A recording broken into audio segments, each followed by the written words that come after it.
Saya akan buka dengan secara agama Islam. Silakan teman-teman yang nanti non-Muslim disesuaikan. Bismillahirrahmanirrahim. Assalamualaikum warahmatullahi wabarakatuh. Waalaikumsalam warahmatullahi wabarakatuh. Ya, bismillahirrahmanirrahim.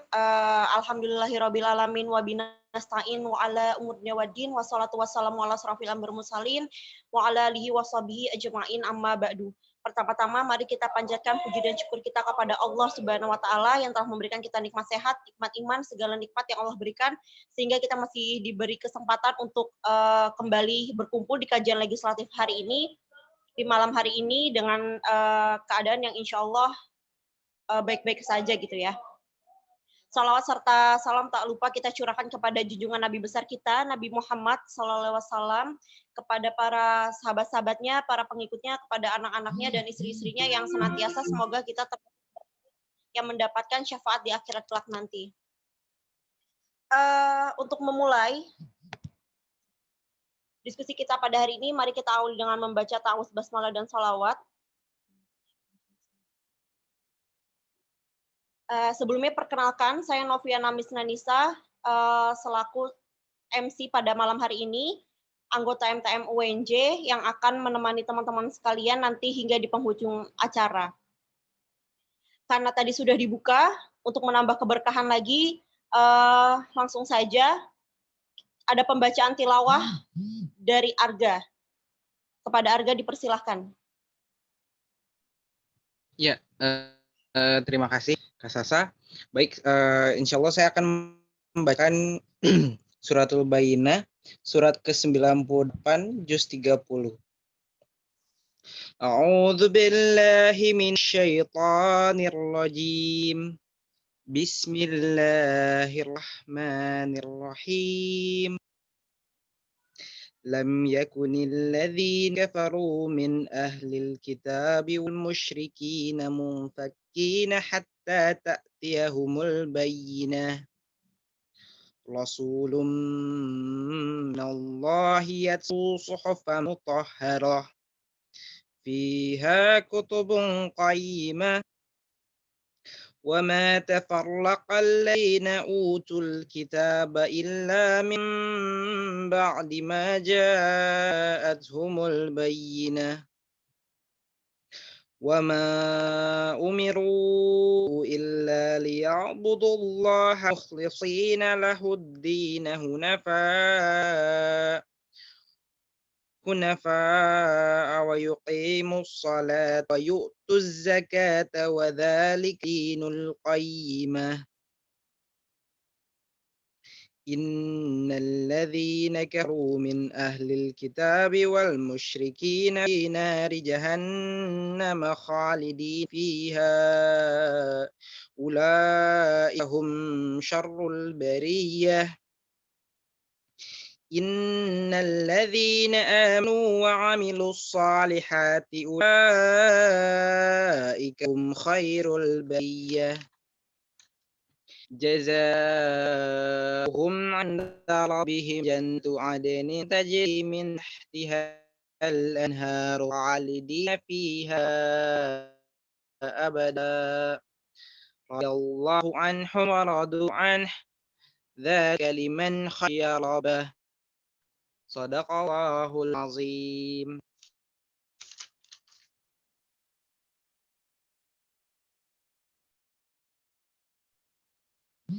Baik, terima kasih kepada Arga yang telah membacakan ayat suci Al-Quran.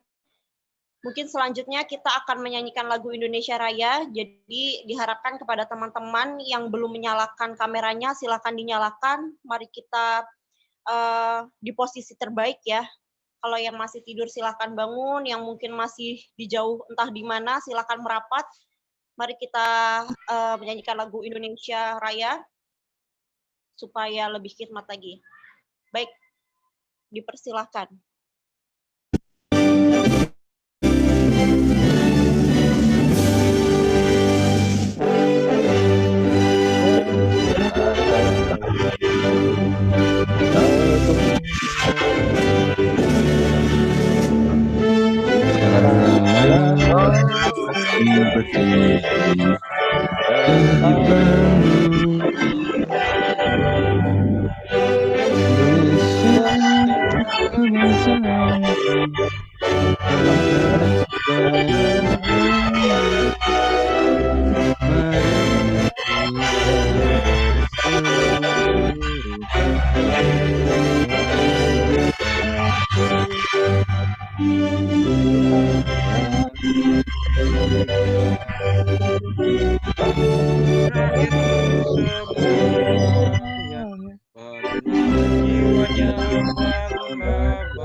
Merdeka,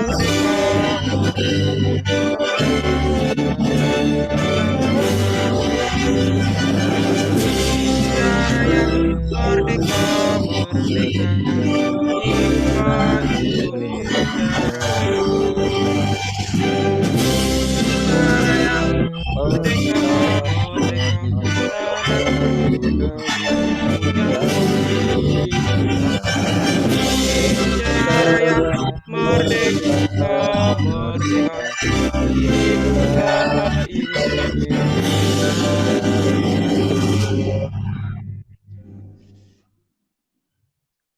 Baik, selesai. Terima kasih kepada teman-teman yang telah menyanyikan Indonesia Raya. Kemudian selanjutnya, tanpa berpanjang lagi ya, karena ini sudah malam juga, mari disiapkan ya buku catatannya, teman-teman. Silahkan catat apa yang akan disampaikan oleh pemateri, karena hari ini insya Allah ya pematerinya keren-keren banget. Dan sebelumnya kita akan dihadirkan juga nih oleh moderator yang nggak kalah kerennya.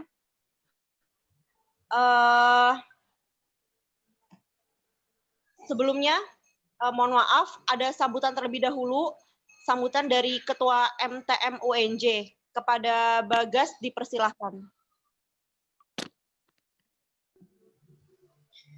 Oke, selamat malam teman-teman semua. Assalamualaikum warahmatullahi wabarakatuh. Waalaikumsalam warahmatullahi wabarakatuh.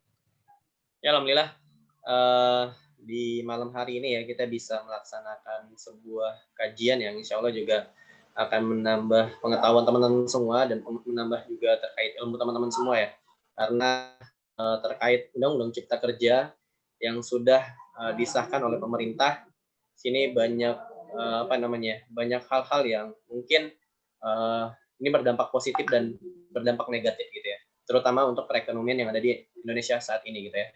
Di kala pandemi, pemerintah ternyata mencoba untuk akhirnya mengesahkan undang-undang ya, dan di mana juga terdapat nilai-nilai positif dan nilai negatifnya juga gitu ya, yang di mana juga nanti akan disampaikan ya oleh para pemateri kita yang insya Allah juga udah pada di dalam room ini ya semuanya ya. Ada 3 pemateri yang sudah berada di sini dan insya Allah juga teman-teman bisa menyimaknya dengan seksama ya, sehingga teman-teman juga bisa mendapatkan substansi dari bahasan yang akan kita bahas pada malam hari ini gitu ya. Dan terima kasih buat panitia yang sudah bekerja keras ya untuk akhirnya menyelenggarakan kegiatan ini, dan selamat datang buat para peserta yang telah hadir dan pembicara yang saya hormati. Semoga kita bisa melaksanakan kegiatan ini dengan sukses dan semoga teman-teman juga bisa menyimaknya dengan seksama. Mungkin itu aja, kurang lebihnya mohon maaf. Assalamualaikum warahmatullahi wabarakatuh. Waalaikumsalam warahmatullahi wabarakatuh. Terima kasih Bagas yang telah memberikan sambutannya selaku Ketua MTM UNJ ya. Baik, langsung aja. Ini moderatornya ternyata juga Ketua MTM UNJ ya. Baik, sebelum kita pada akhirnya ke pemateri, ini ada pembacaan CV moderator terlebih dahulu. Silahkan operator ditampilkan CV moderatornya.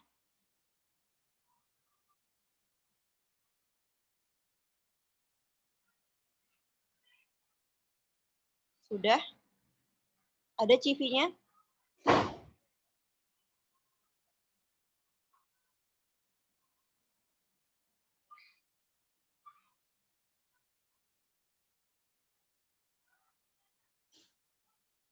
Iya, bagaimana operator? Bisa ditampilkan dulu CV moderatornya.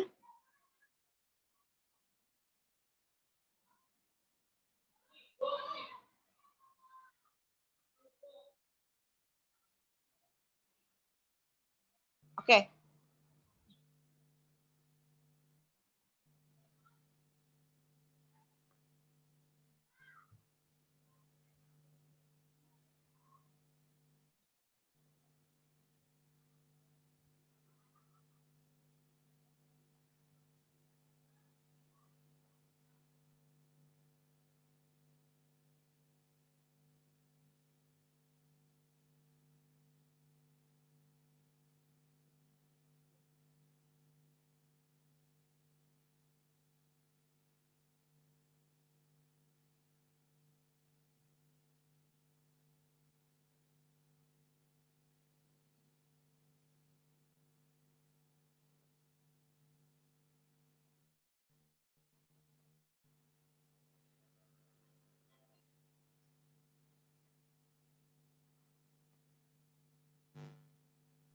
Baik, izin membacakan sembari operatornya menampilkan ya.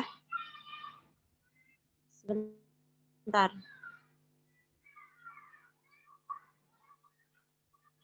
Baik, di sini ada namanya Bagas Dwi Ajarwanto. Dia alumni SMK Islam Al-Hikmah Jakarta. Sekarang di Universitas Negeri Jakarta. Di sini ada beberapa pengalamannya. Di tahun 2014 sampai 2015 sebagai staf OSISI bidang hubungan masyarakat. Kemudian di tahun 2016 sebagai relawan Komdev Teko VIP UNJ, kemudian di tahun 2017 sampai 2018 sebagai Ketua Umum Lembaga Legislatif Prodi Pendidikan Khusus, kemudian di tahun 2018 sampai 2019 sebagai Ketua Umum Badan Perwakilan Mahasiswa Fakultas Ilmu Pendidikan, kemudian di tahun 2019 sampai 2020 sebagai Ketua Umum Majelis Tinggi Mahasiswa Universitas Negeri Jakarta, dan juga di tahun 2019 dan sampai 2020 di tahun yang sama sebagai anggota Komisi 2 FL2MI Jabodetabek. Oke, ini ada Instagramnya yang mau follow mungkin @bagas GAAAS gitu ya. Ada nomornya, silakan dicatat kalau ingin mencatat ya. 0857 8212 4831. Sekali lagi 0857 8212 4831. Oke. Itu ya, bisa dilihat ya teman-teman. Oke. Bisa dilihat ya. Baik, langsung saja diserahkan ke moderator. Kepada Bagas dipersilahkan. Oke, selamat malam teman-teman semua. Tadi saya udah buka ya. Saya juga yang akhirnya memimpin jadi moderator. Terima kasih buat MC yang telah menyerahkan moderator kepada saya. Oke, alhamdulillah di sini sudah ada ya pematerinya semuanya. Insya Allah juga beliau sudah paham lah ya terkait apa isi terkait Undang-Undang Cipta Kerja itu sendiri. Dan saya mengutip dari kompasiana.com ya.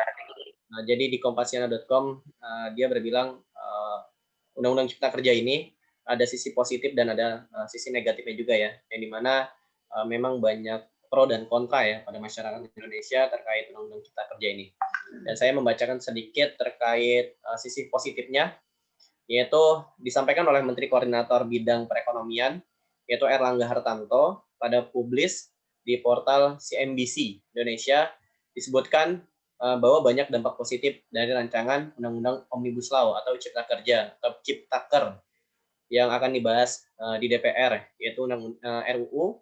Ini tidak hanya berimplikasi pada sektor ketenaga kerjaan, tapi juga kemudahan berusaha sehingga terciptanya penciptaan lapangan kerja baru bagi masyarakat. Lalu Erlangga juga menambahkan bahwa RUU Cipta Kerja, bahwa RUU ini bukan revisi total Undang-Undang 13 tentang ketenaga kerjaan tahun 2013. Namun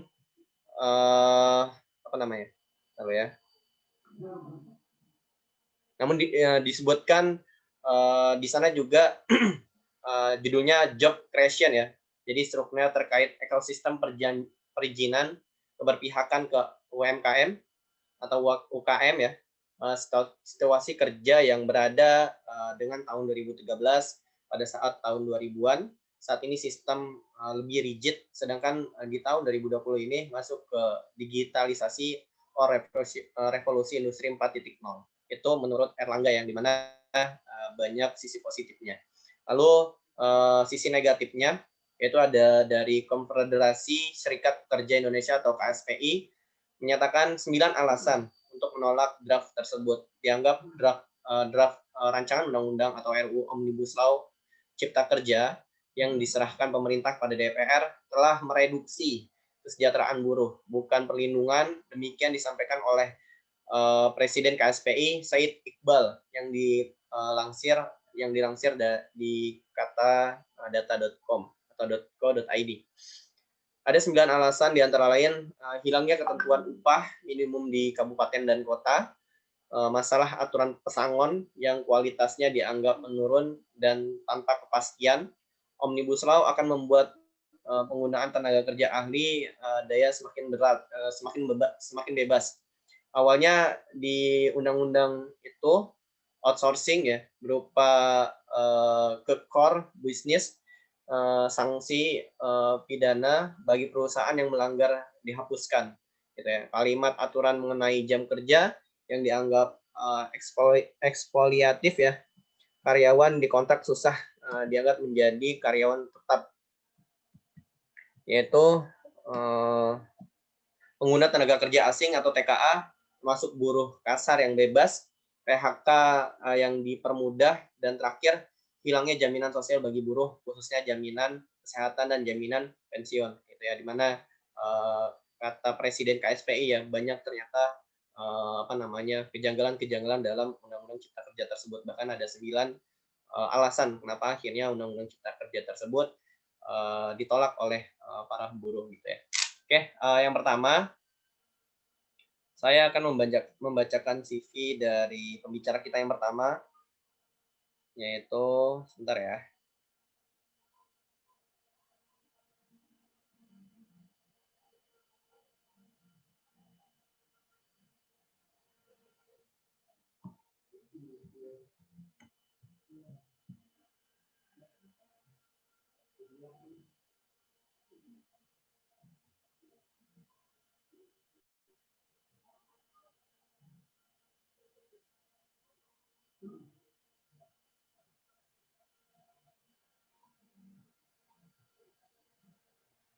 Sebentar.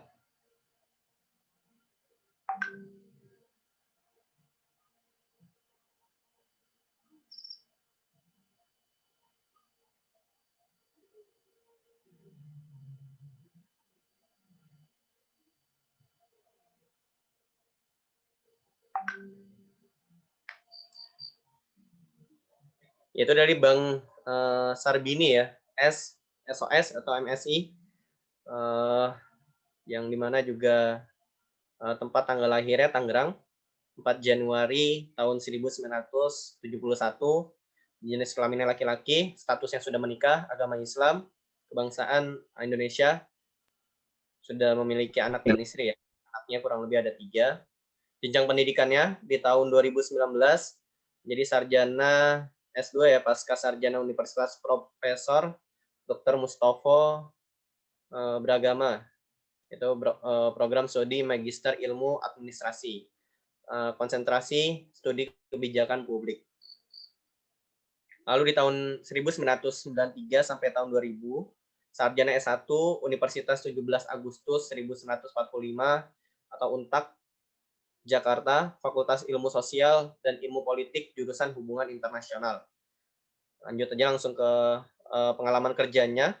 Di tahun 2020 ya, dia menjabat sebagai Direktur Program PT Indonesia Maju Amin atau Aplikasi Islam Aminin.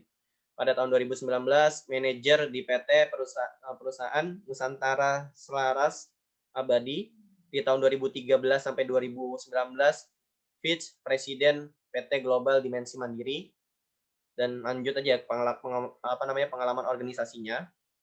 Pada tahun 1994 sampai 1995 menjadi Ketua Litbang Himpunan Mahasiswa Hubungan Internasional Universitas 17 Agustus tahun 1945 Jakarta. Dan yang terakhir sekarang di tahun 2018 sampai sekarang menjadi Sekretaris Jenderal Alumni Universitas 17 Agustus 1945. Ya. Insyaallah kalau kita lihat pengalaman organisasinya banyak banget gitu ya. Kita sebagai generasi muda jangan mau kalah gitu ya pada Bang Sabrini ya, yang Sabrini ya, yang memiliki pengalaman yang begitu banyak. Oke, Bang Sabrini ini udah di sini ya Bang ya? Sudah hadir, Bagas. Sehat ya Bang ya? Alhamdulillah sehat. Alhamdulillah. Oke, langsung aja ya, karena Bang Sarbini juga ada di sini. Mungkin beberapa pertanyaan nih Bang terkait Undang-Undang Cipta Kerja. yang akhirnya menyinggung Undang-Undang Cipta Kerja itu sendiri. Yang pertama, menurut Bang Sarbini ya, yang pertama bagaimana pandangan terhadap Undang-Undang Cipta Kerja itu sendiri, Bang, menurut Bang Sarbini, Bang? Terima kasih. Assalamualaikum warahmatullahi wabarakatuh. Waalaikumsalam. Bicara undang-undang atau peraturan regulasi di negara ini, tadi tidak ada satupun undang-undang yang sempurna. Banyak undang-undang, jangankan undang-undang ya, undang-undang dasar aja yang sudah 4 kali diamandemen sampai hari ini tidak selesai dan masih banyak multitafsirnya. Apalagi menyangkut undang-undang cipta kerja, karena undang ini undang-undang baru, teknis baru, dari hampir 70-an, 79 undang-undang dijadiin satu. Gitu loh, dengan 11 klaster ya yang ada di situ. Ya kalau kita bicara tidak suudon sama pengambil kebijakan, artinya bahwa undang-undang Omnibus Law ini berkaitan dengan ketenaga investasi dan lain sebagainya, menyangkut masalah paling besar adalah menyangkut masalah hambatan ekonomi, bagaimana Indonesia menjadi Indonesia yang lebih baik ke depannya dalam rangka mensejahterakan rakyat. Nah,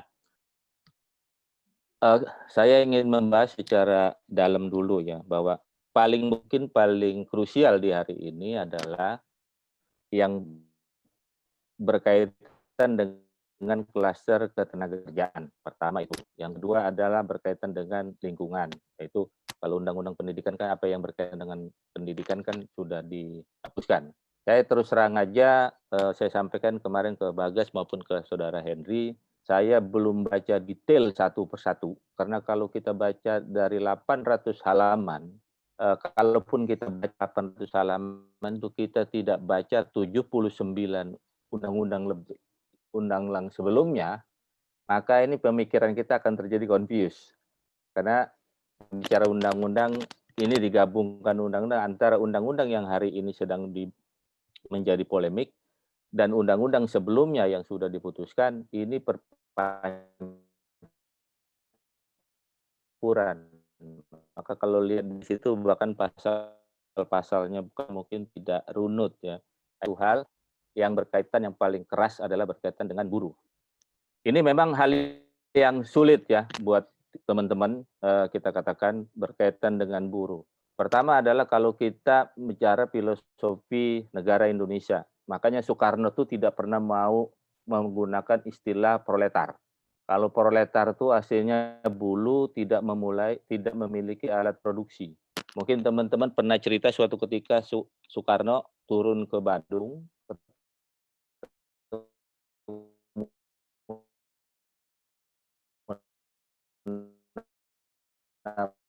namanya Marhen. Jadi tanyalah bahwa sawah ini punya siapa, punya saya, pihaknya punya siapa, dan semuanya itu punya saya, cukup apa enggak? Nah ini tidak cukup. Sehingga Soekarno mengeluarkan pemikiran adalah namanya Marhenisme. Pemikiran Marhenisme sebenarnya bertolak belakang dengan pemikiran proletariat.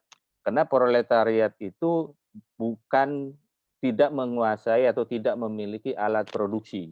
Nah, ketika tidak memiliki alat produksi, maka daya tawarnya akan semakin lemah.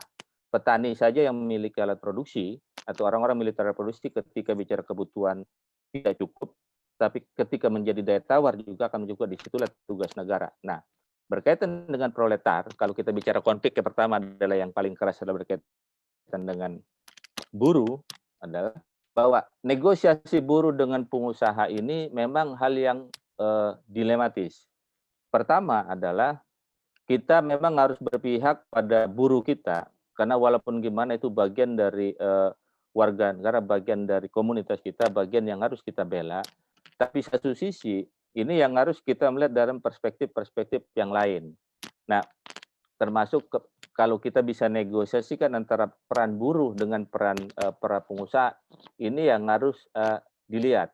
Yang terjadi biasanya, yang rajin membuat atau mempresur undang-undang adalah kelompok yang paling berkepentingan. Nah, yang berpaling kepentingan dalam konteks ini salah satunya adalah pengusaha. Disinilah sebenarnya terjadi negosiasi antara pengusaha dan pihak buruh. Kelihatannya sepertinya memang ada beberapa hal-hal yang mungkin buat buruh yang memuaskan atau akan ada perubahan yang pada akhirnya menyengsarakan rakyat. menyengsarakan kaum buruh. Tapi sisi yang lain harus kita pertimbangkan bahwa ada ruang-ruang dalam cipta kerja ini, artinya 11 klaster bukan hanya ketenaga kerjaan, tapi banyak juga yang menyangkut perizinan, lingkungan hidup, termasuk pertanahan dan lain sebagainya. Nah, itu akan dikritisi. Saya khawatir bahwa kalaupun ada pertentangan antara buruh dengan pengusaha dalam kepentingan bisnis yang merugikan pihak buruh, ini yang harus dinegosiasikan dalam klaster ini.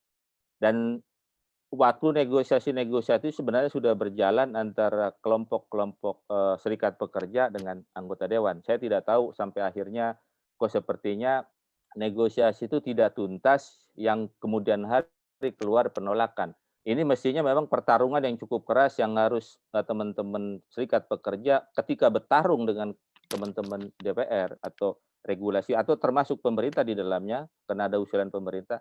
Pertarungannya itu secara prinsipil mestinya pertarungannya akan lebih keras sehingga kepentingan-kepentingan itu bisa dikompromi. Apa yang membuat buruh lemah, apa yang membuat pengusaha lemah. Nah, kita cari titik temunya satu sama lain saling maju. Nah, saya tidak tahu apa yang terjadi serikat pekerja dengan para ketika negosiasinya pasal-pasal khususnya menyangkut klaster ketenaga kerjaan.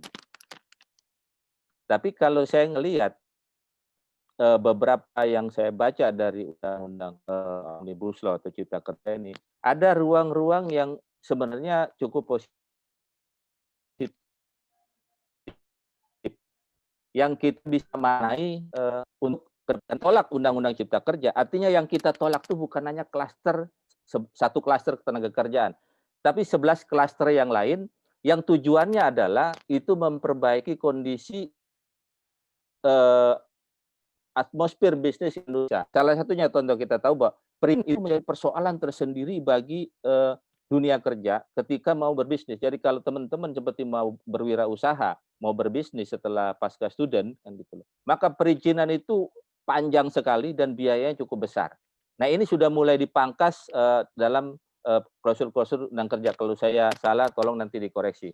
Nah, yang kedua berkaitan dengan lingkungan. Jadi AMDAL termasuk AMDAL ada kerusakan lingkungan yang dilakukan karena itu menyangkut termasuk masalah perizinan. Jadi semua pemerintah daerah bisa melakukan pengizinan dan kadang-kadang tumpang tindih antara pemerintah provinsi, pemerintah kota kabupaten termasuk pemerintah pusat. Sehingga jangan kaget ketika banyak eksplorasi sumber daya alam di daerah-daerah itu tanpa sepengetahuan satu sama lain antara provinsi dan kota kabupaten. Sehingga mana yang lebih longgar untuk diintervensi para pengusaha, disitulah terjadi bisnis yang akhirnya adalah kerusakan alam kita semakin hari semakin cukup besar. Nah, inilah yang menjadi salah satu yang menjadi. Sisi lain adalah usaha-usaha mikro yang diberikan ruang sebenarnya dalam usaha ini yang memberikan potensi buat kita melakukan usaha di mana kita tidak perlu pakai namanya kalau kita berusaha itu kan kita buat akte, kita tidak perlu akte, kita cuma mendaftar dan selama itu salah satu kemudahan yang mungkin ada sisi-sisi positif dalam rangka usaha. Nah, di sisi lain sebenarnya bahaya yang harus kita pertimbangkan dalam poin ke depan bahwa besok itu kan ke depan itu teknologi akan semakin canggih. Jadi begini, pemerintah membangun infrastruktur fisik yang sangat luar biasa. Tapi juga harus diimbangi dengan infrastruktur. Jadi hard infrastruktur dengan soft infrastruktur. Soft infrastruktur ini adalah sumber daya manusia yang harus kita siapkan.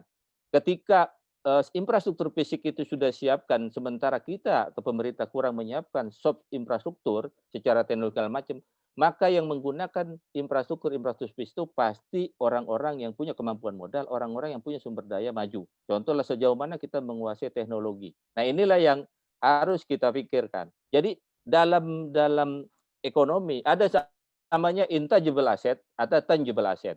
Kalau intangible asset atau tangible asset adalah aset-aset yang kita bisa lihat seperti tanah, gedung, duit dan sebagainya. Tapi hari ini yang paling mahal itu adalah intangible asset. Jadi aset yang boleh dikatakan tidak bisa diraba, yaitu aset ada di hak paten, ada di hak cipta kan gitu, ada di goodwill, ada di brand, hasil-hasil karya yang dalam tanda kutip kreativitas yang harus dimiliki oleh teman-teman. Contoh hari ini adalah dengan model aplikasi itu bagian dari intangible asset. Seperti dengan modal yang tidak besar, tapi dia bisa menguasai bisnis dan menghantam, membongkar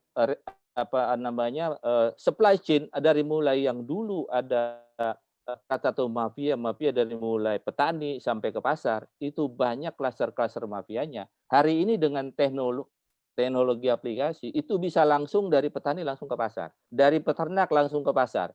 Nah inilah supply chain ini yang tengkulak memotong mata rantai tengkulak yang terjadi. Nah kalau ini yang jadi kita harus kritisi bareng-bareng. Kalau undang-undang cipta ini kita tolak secara keseluruhan, maka hal yang baik juga menjadi tertolak.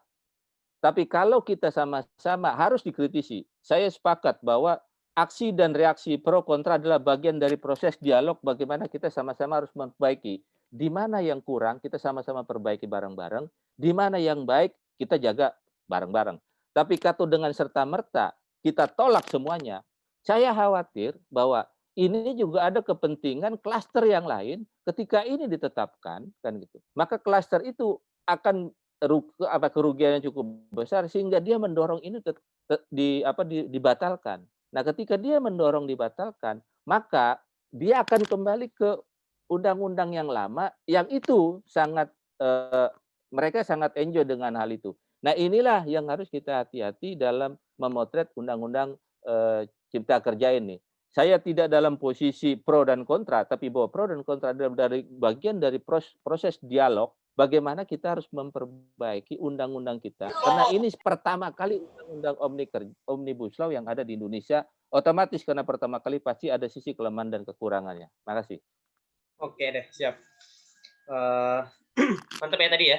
Pertanyaan pertama yang sudah dijawab sama Bang Andrini ya.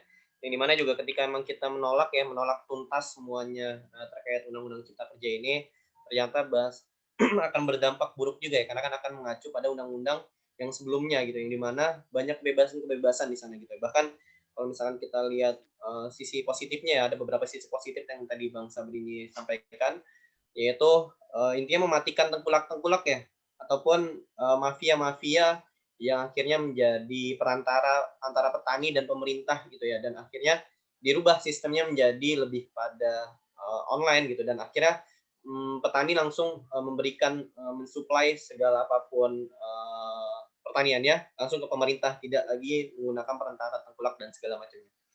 Oke Bang, pertanyaan kedua Bang, satu lagi Bang, bagaimana kondisi ataupun alasan pemerintah dalam mengesahkan undang-undang cipta kerja ini? Bahkan kalau kita lihat dalam mengesahkan undang-undang cipta kerja ini ternyata pemerintah itu terlalu cepat ya Bang ya. Bahkan kemarin tuh ada isunya hanya 5 bulan undang-undang cipta kerja itu udah bisa langsung disahkan. Bahkan ketika dalam pembahasannya ini ada beberapa catatan kayak seperti naskah akademik. Apakah benar itu, dan bagaimana pandangan Bang Sabrini, Bang? Saya mungkin tidak berseudon ya. Ya kalau dibilang mungkin cepat, ya mungkin prosesnya agak lebih cepat daripada umumnya kan gitu loh. Tapi sisi yang lain kalau saya melihatnya nanti mungkin para yang lebih paham ekonomi atau ada kan sini kan ada narasumber juga yang pengamat ekonomi, bahwa dalam situasi COVID hari ini di mana hampir semua negara minus kan gitu loh. Hampir semua negara minus pertumbuhan dan di hampir 200 negara itu minus. Bahkan negara-negara yang punya devisa sangat luar biasa besarnya tergoncang kan gitu loh. Artinya Indonesia harus punya terobosan-terobosan cepat agar kita bisa segera mengantisipasi krisis ekonomi akibat COVID ini. Karena akibat COVID ini semua lini bisnis, lini usaha itu mati kan gitu loh. Jangankan yang industri, para ustadz pun sekarang sudah tidak punya tidak diundang ceramah lagi gitu gara-gara COVID. Ustadz aja udah ngeluh kan gitu. Itu hari ini gitu loh. Ustadz aja bahasanya, waduh saya udah nggak bisa diundang ke acara-acara ceramah. Mestinya kan bulan Maulid ini adalah bulan yang boleh dikatakan mendatangkan keberkahan buat para ustadz dan para kiai. Tapi gara-gara COVID ini kan akhirnya ustadz Nah, kalau ceramahnya via Zoom kan jadi nggak laku kan gitu. Ya kalau saya ngelihatnya ya, bahwa hari ini pemerintah berusaha semaksimal mungkin mencari terobosan, termasuk berkaitan dengan regulasi. Karena kalau terobosan dalam rangka situasi COVID kali ini dengan undang-undang yang lama, maka proses pemulihan ekonomi akibat krisis atau resesi ekonomi ini akan lama. Nah, kalau saya ngelihat husnudonnya di situ kan gitu loh. Sehingga ini harus diproses secara cepat, yang pada akhirnya bisa mempercepat proses pertumbuhan ekonomi secara normal di Indonesia. Inilah yang terjadi pertarungan-pertarungan dan kelincahan-lincahan seluruh negara mencari solusinya bagaimana ekonominya semakin hari tidak semakin terpuruk. Karena beberapa negara itu sudah mulai sangat-sangat terpuruk dan mengkhawatirkan. Nah, Indonesia dengan negara kepulauan seperti ini, kalau tidak mengambil langkah-langkah cepat dalam situasi COVID ini akan membahayakan. Saya menilai mungkin kan gitu, karena saya tidak tahu juga, tidak tahu prosesnya. Mungkin Said Iqbal yang paling paham karena beliaulah yang bolak-balik ke sana. Tapi DPR maupun pemerintah setuju sepertinya kan gitu loh. Ini harus dikerahkan bahwa untuk mengantisipasi kemungkinan semakin terpuruknya ekonomi di Indonesia kan gitu loh. Ya, saya sadar bahwa undang-undang ini waktu cepat dan lambatnya undang-undang ini memang ada situasi karena kadang lamanya undang-undang dibahas juga belum tentu baik, cepatnya undang-undang dibahas juga kadang-kadang ada kelemahan. Nah, disinilah ya teman-teman mahasiswa punya kepedulian untuk terus mengontrol bagaimana kita sama-sama memperbaiki. Maka pilihan ya presiden sudah menyerahkan, silakan kalau nggak puas ke MK atau ada permintaan dari teman-teman juga di mungkin perpu ya gitu loh. Tapi ada yang harus dikontrol, sisi yang lain adalah karena banyak peraturan di Omnibus Law itu yang ujungnya kalau di undang dasar itu kan akan dijelaskan di undang-undang. Nah, kalau peraturan ini undang-undang ini akan dijelaskan di peraturan pemerintah. Nah, di peraturan pemerintah ini yang harus kita lihat secara spesifik karena ini secara teknis dari penerjemahan undang-undang Omnibus Law ini, inilah yang harus kita perhatikan bersama bagaimana peraturan pemerintah itu keterpihakannya terhadap rakyat dan visinya ke depan dalam rangka mensejahterakan rakyat Indonesia. Mungkin itu, Mas Bagas. Oke deh, siap Bang Sabrini. Jadi yang saya tangkap tadi ya pernyataan dari Bang Sabrini, banyak gitu ya negara-negara lain yang memang kondisinya ekonominya sangat jatuh ya, dan akhirnya Indonesia berinisiasi untuk akhirnya membuat RUU Cipta Kerja itu untuk akhirnya dijadikan undang-undang sebagai salah satu peningkatan perekonomian yang ada di Indonesia itu sendiri. Dan tadi disampaikan juga menurut Bang Sabrini ya terlalu cepat juga ya undang-undang tersebut diciptakan. Bahkan kalau misalkan kita berkaca pada undang-undang lainnya, ini kalau kita berkaca dengan undang-undang lainnya ya terlalu cepat banget gitu ya.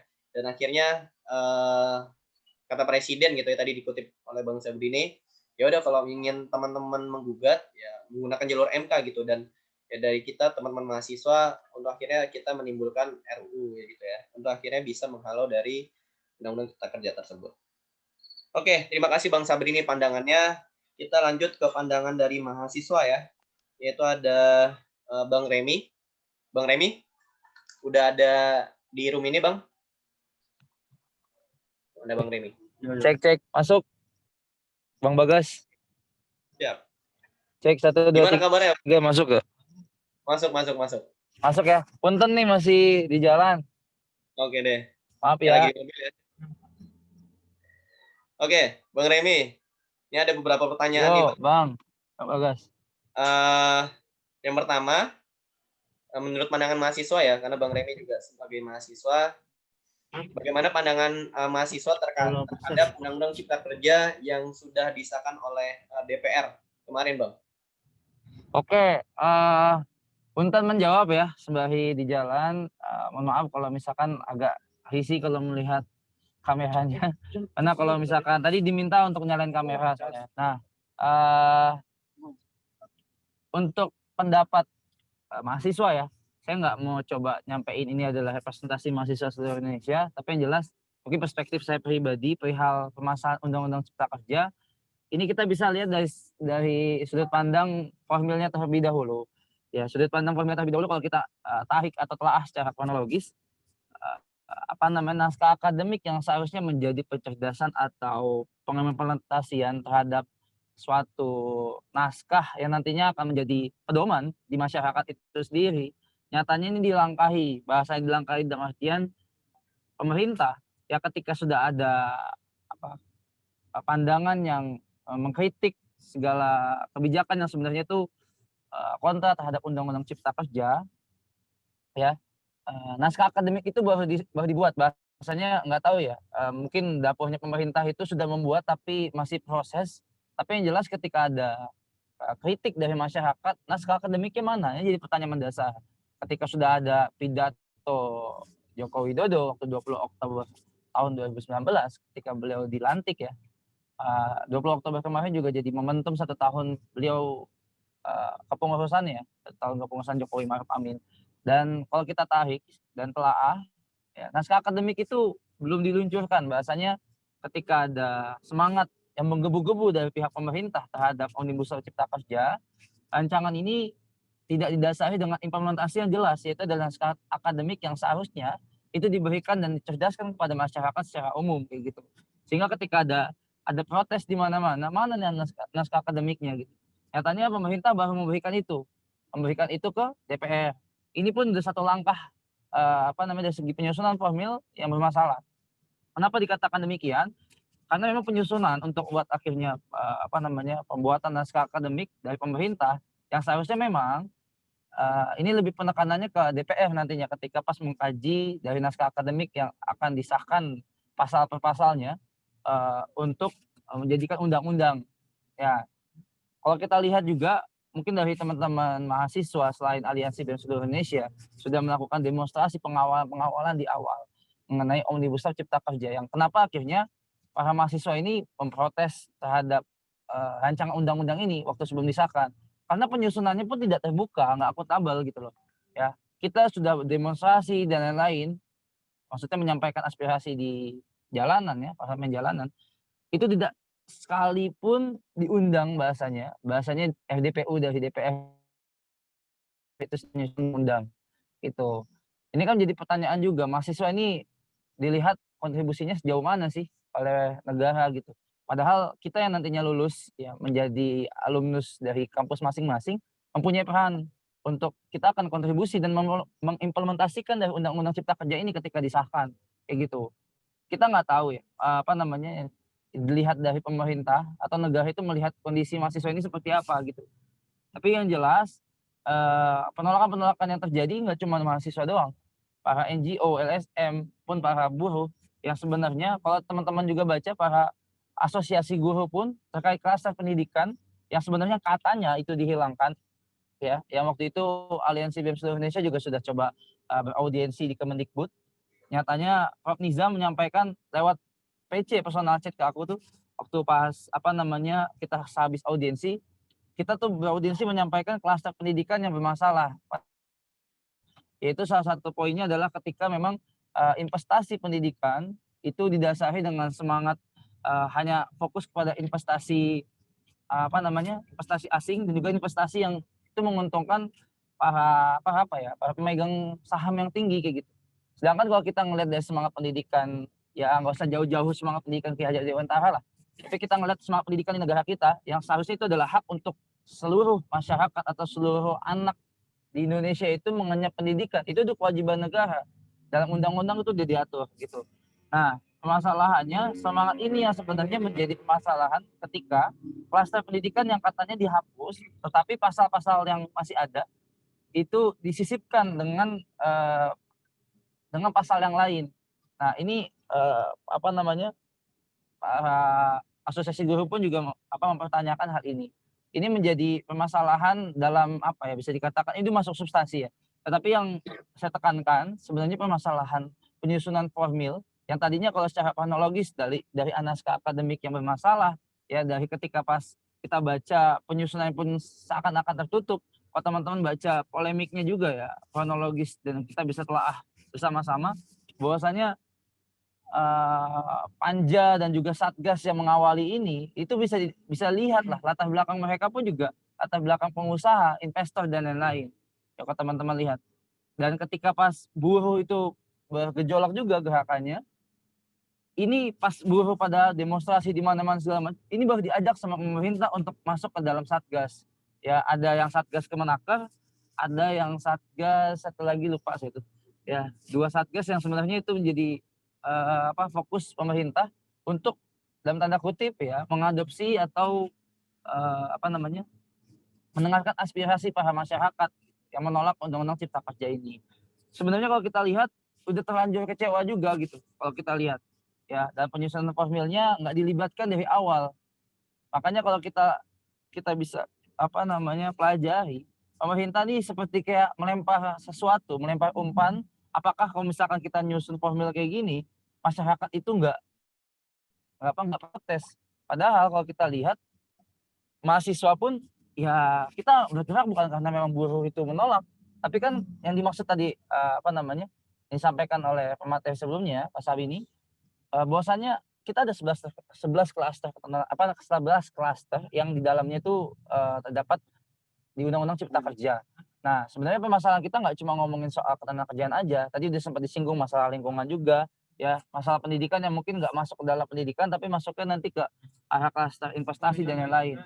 Ini yang sebenarnya menjadi permasalahan kita, bahwasannya klaster 11 klaster yang terjadi, yang udah disahkan ini, ya adalah penyusunan formilnya pun kalau ya kita lihat terakhir sebelum disahkan ini seperti diam-diam teman-teman kalau baca beritanya ya.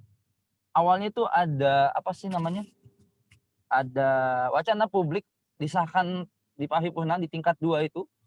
Mohon maaf, sebelumnya ketika disahkan di balik ya di tingkat 2 itu tanggal berapa ya, sebelum tanggal 8. Tetapi ketika masuk ke pengesahan tingkat 1 ya, wacana publiknya itu di tanggal 8 disahkan ya. Tetapi pas kita lihat nggak taunya dimajukan di tanggal 5 pas penyusunan acara yang nantinya akan dirumuskan untuk draft yang akan disampaikan draft yang disahkan itu di tanggal 8 paripurna. Ternyata pada hari itu tanggal 5 kalau nggak salah itu disahkan gitu. Jadi ketika mereka menyusun acara yang seharusnya akan disahkan di tanggal 8 itu di hari itu mereka langsung mencoba ya udah lanjut aja bahasa gitu. DPR itu kayak ya udah lanjut aja lah, tanggung gitu. Udah nyusun handun bahasanya, handun di tanggal 8, ya udahlah percepat aja sekarang aja gitu. Akhirnya kan diketuk itu malam-malam.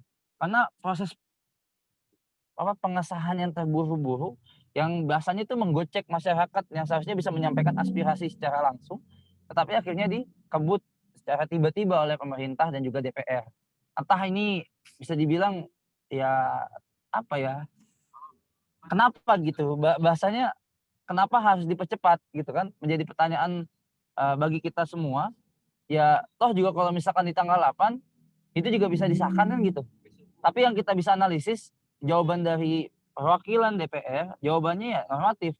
Takut kalau misalkan nanti di tanggal 8, kalau misalkan disahkan di tanggal tersebut, orang-orang pada tahu dan malah demo di DPR. Itu akan membuat klaster baru lagi di pandemi COVID-19.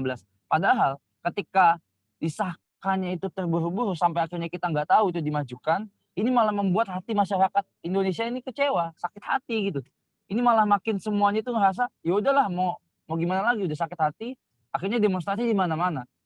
Jadi penangkal yang dimaksud untuk mencegah klaster COVID-19 itu diakibatkan oleh tindakan pemerintah dan DPR juga yang itu menyakiti perasaan masyarakat Indonesia itu sendiri kayak gitu.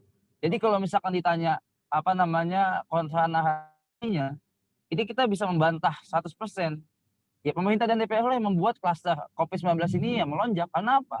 Karena tidak ada tindakan preventif yang dimaksud untuk membuat masyarakat itu tenang, aman, dan bahasanya ngerasa undang-undang ini mensejahterakan mereka gitu. Ya nggak logis lah teman-teman kalau ngelihat demonstrasi di mana-mana itu by setting gitu loh. Kalau kita lihat wah semuanya ngerasa ini adalah ditunggangi, ini semua ngerasa kalau misalkan demonstrasi kita yang rusuh dan segala macam itu udah diatur dan sebagainya. Saya ngerasa mungkin teman-teman yang mungkin bahasanya menjadi praktisi di lapangan, mungkin Bung Bagas juga ngerasa ini ketika aksi ya. Ini nggak ada by setting gitu, semuanya yang ngerasa memang merusak fasilitas dan lain-lain. Ya barangkali ini adalah kemarahan tumpah bahasanya kekesalan yang yang diutarakan secara langsung untuk merusak fasilitas dan lain-lain gitu. Sehingga akhirnya kambing hitamnya malah demonstrasi gitu. Kambing hitamnya malah orang-orang yang berdemonstrasi. Padahal ini saya menyampaikan juga apa yang dikontrasasikan oleh Pak Muldoko ya, bahwasanya kalau misalkan Undang-Undang Cipta Kerja itu dipahami secara benar oleh para demonstran, mungkin nggak ada demo. Ini kan suatu pemikiran yang menurutku agak sesat. Kenapa?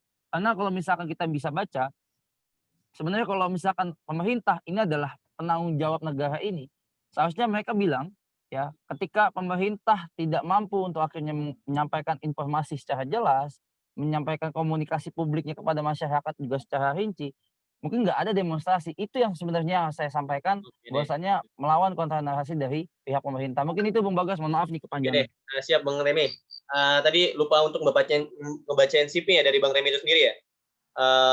Oke. Jadi di sini tadi dari Bang Remi ya sebagai koordinator pusat BEM SI, BEM seluruh Indonesia ya, Badan Eksekutif seluruh mahasiswa Indonesia, dan dia juga bertempat tinggal di Jakarta ya.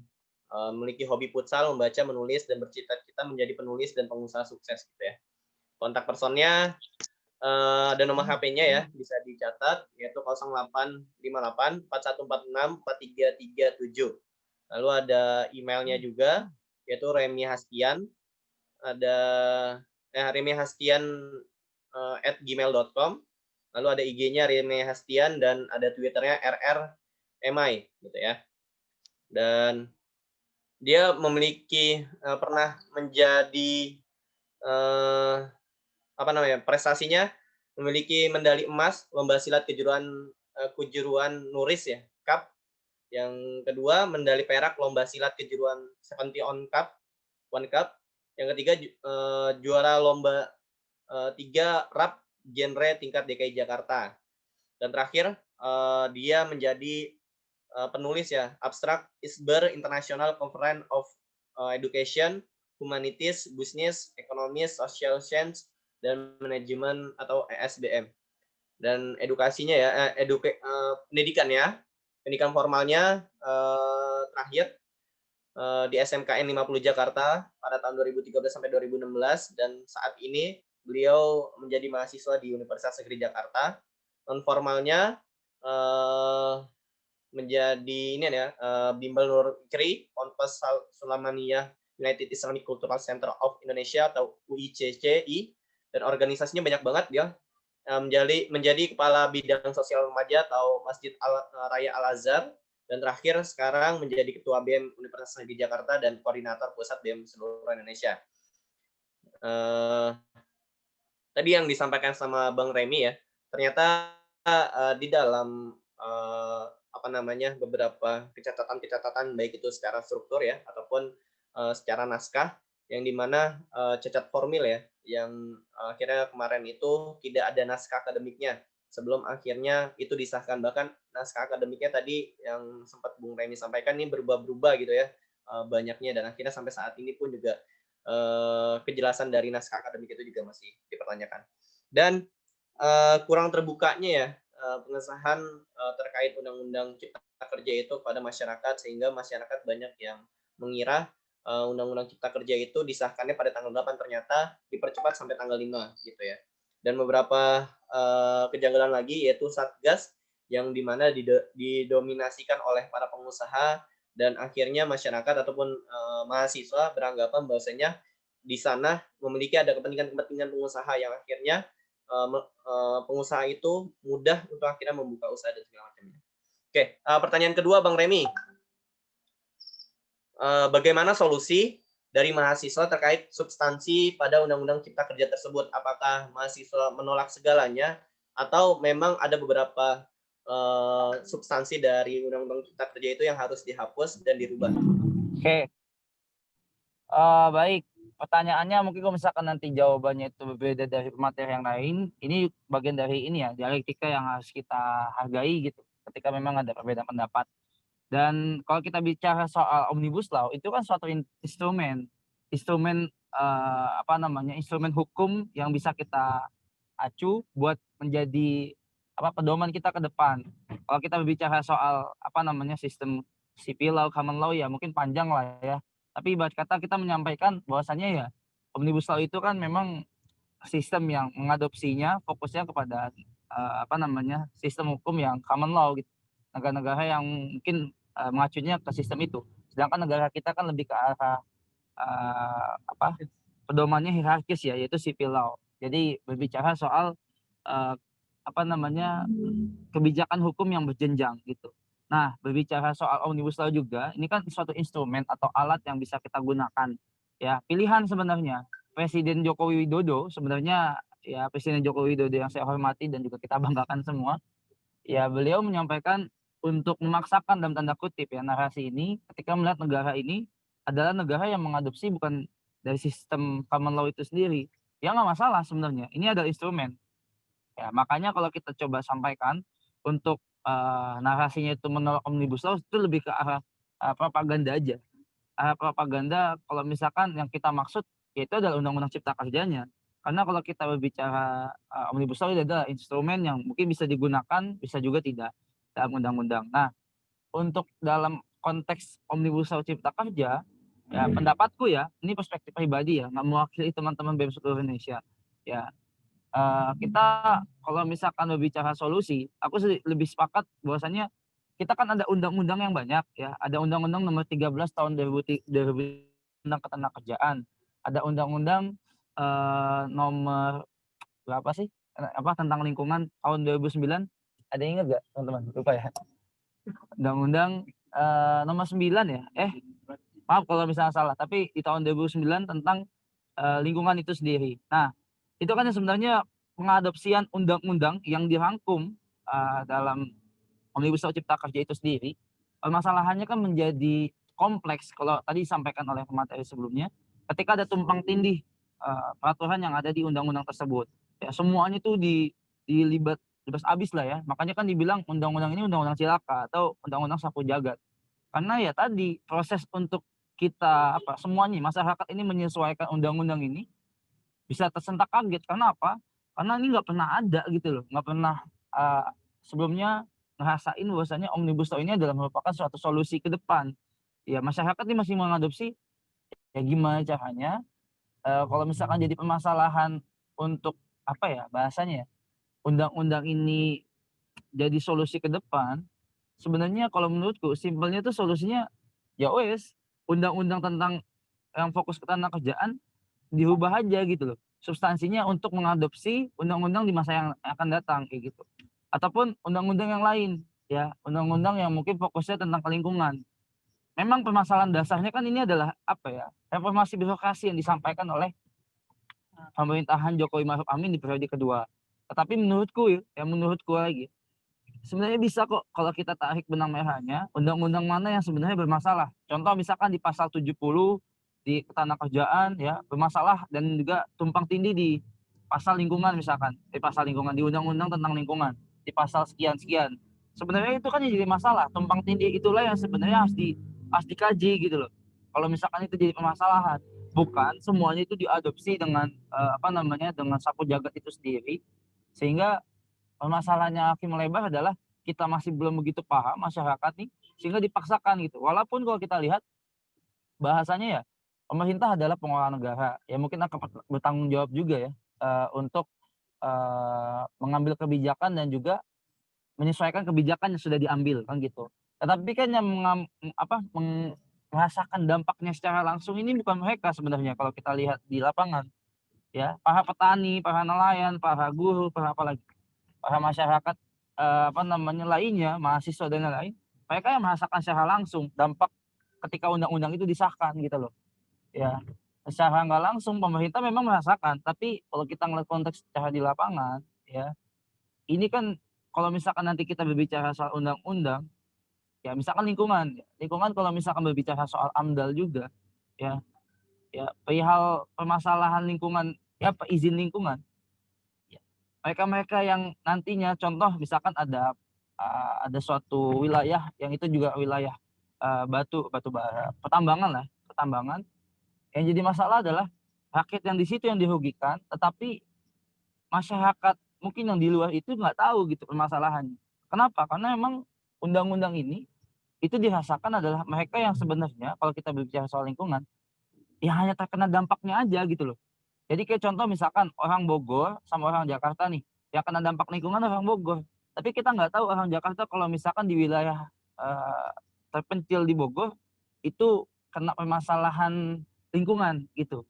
Nah, Undang-Undang Cipta Kerja ini itu lebih lebih memperhitungkan hal-hal kecil yang sebenarnya kalau misalnya kita tarik secara konteks yang lebih besar, kita itu nggak punya hak untuk menuntut itu gitu loh. Kita ini nggak punya hak untuk menuntut masalah dari orang yang terkena dampak. Ini mengenai lingkungan ya, salah satu sudut pandang dari lingkungan. Nah, apalagi sudut pandang yang lain yang kalau kita bicara soal konsep ini adalah konsep desentralisasi ya.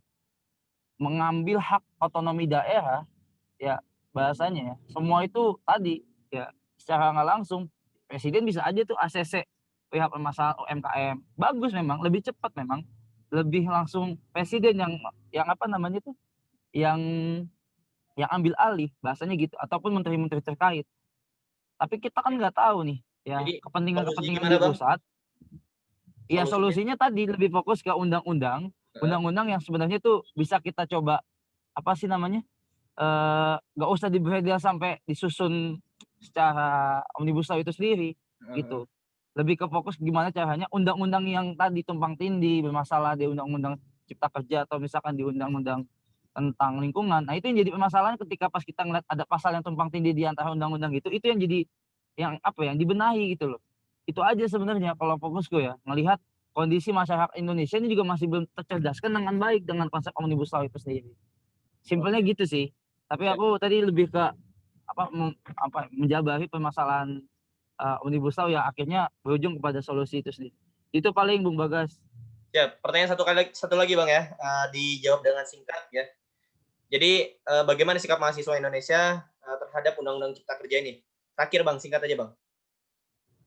Singkat, dari Sikap mahasiswa dari tetap mahasiswa. mengawal ya Undang-Undang Cipta Kerja ini sampai akhirnya presiden menyatakan sikapnya bahwasanya ya walaupun kita lihat ya, dari gimmick politik beliau ya nggak mau ngasih perpu pun MUI kemarin juga sudah memberikan tekanan kepada beliau, akhirnya jawabannya juga tipis-tipis nggak bakal ngasih perpu. Tapi ya kita tetap usaha untuk mengawal ini sampai di titik di mana beliau menyampaikan kepada masyarakat Indonesia statement beliau sudah tidak akan mengeluarkan perpu kembali. Itu paling perjuangan kita dari mahasiswa adalah mengawal sampai situ. Oke, berarti lebih ke mengawal Bang ya terkait Undang-Undang Cipta Kerja ini sampai mana pemerintah akan melakukan tindak lanjutnya ya, bahkan sampai perpu tadi ya. Oke, Betul. terima kasih Bang Remi ya atas pemaparannya. Baik, kita lanjut ke Bang Bima ya. Yang alhamdulillah juga Bang Bima sudah ada di sini ya Bang ya. Mana Bang Bima? Bang?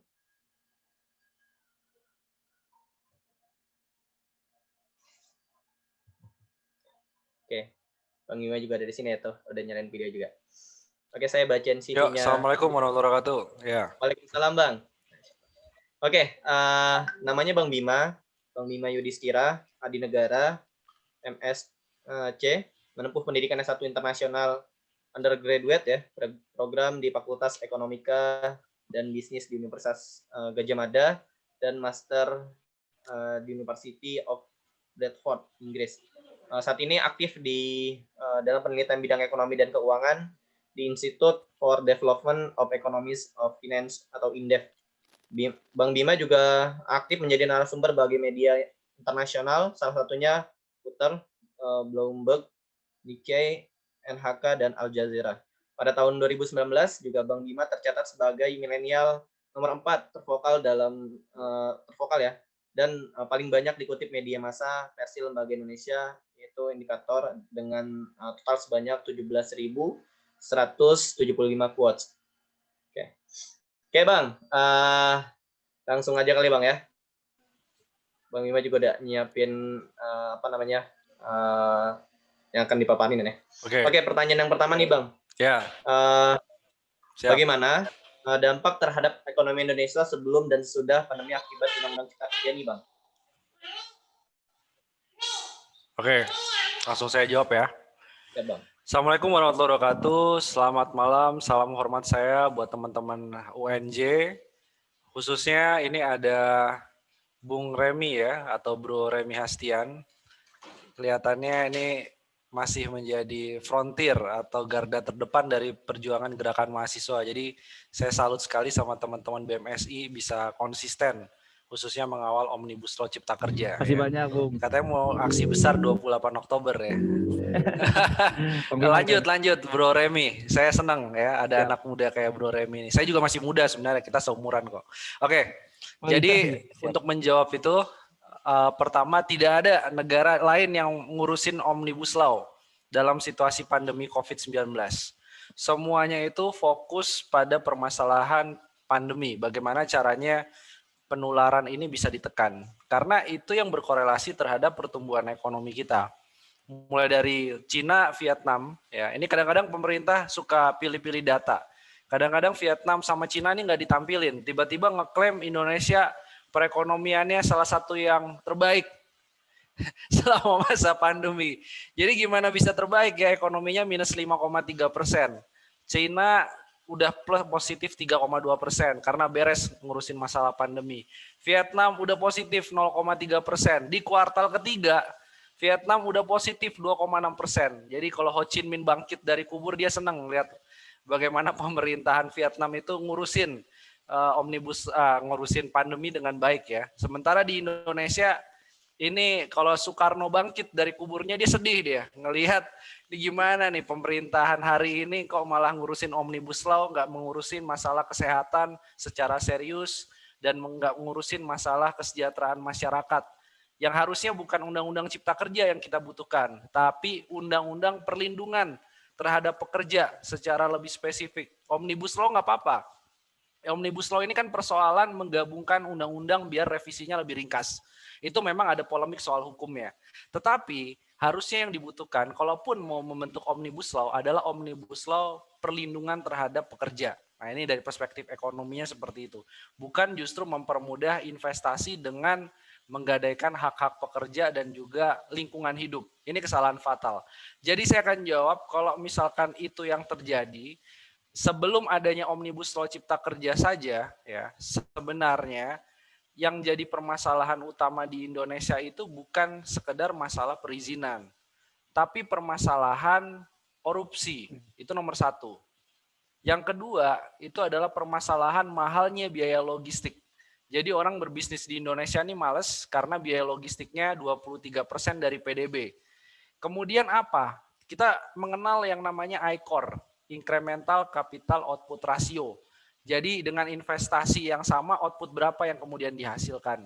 Jadi ini bocor nggak investasinya, boros nggak investasinya. Rata-rata pemerintahan Pak Jokowi nilai ICOR itu rata-rata 6,5. Jadi jauh lebih tinggi dari era Pak SBY yang cuma level 4-5. Ini ICOR-nya 6,5. Artinya apa? Investasi di Indonesia itu semakin boros, padahal kita membangun infrastruktur semakin banyak. Itu satu. Yang kedua, ketika pemerintah kemudian mengeluarkan Omnibus Law, ini belum terimplementasi loh. Ya, Omnibus Law dalam catatan sekarang ini belum sama sekali terimplementasi. Karena implementasi undang-undang butuh peraturan pelaksana teknis turunannya. Nah ini sekarang yang bikin bingung investor dan pelaku usaha, ini ada 6 versi draft Undang-Undang Cipta Kerja. Yang anehnya sudah disahkan paripurna, katanya 812 halaman. Ini masuk ke sekretariat negara, nambah lagi halamannya. Jadi fluktuasinya kayak rupiah, naik turun ya.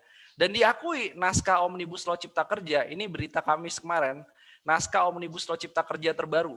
Ya, ada satu pasal yang berubah, ada berapa halaman yang kemudian berubah.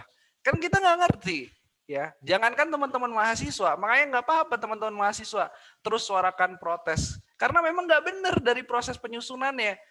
Banyak yang bilang udah nggak transparan. Nah sekarang gini deh, kita cara pikirnya pakai cara pikir kapitalis liberal, oke ya.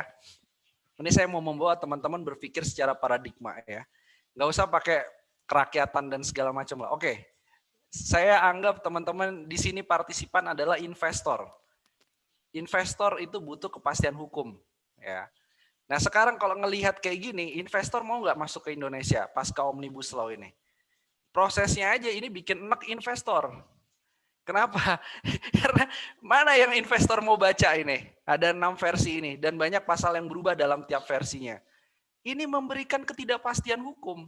Ini memberikan ketidakpastian dalam berbisnis dan berusaha di Indonesia.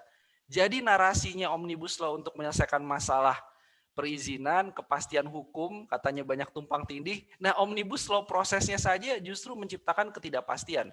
Makanya banyak investor sekarang yang protes terhadap Omnibus Law Cipta Kerja. Kan lucu.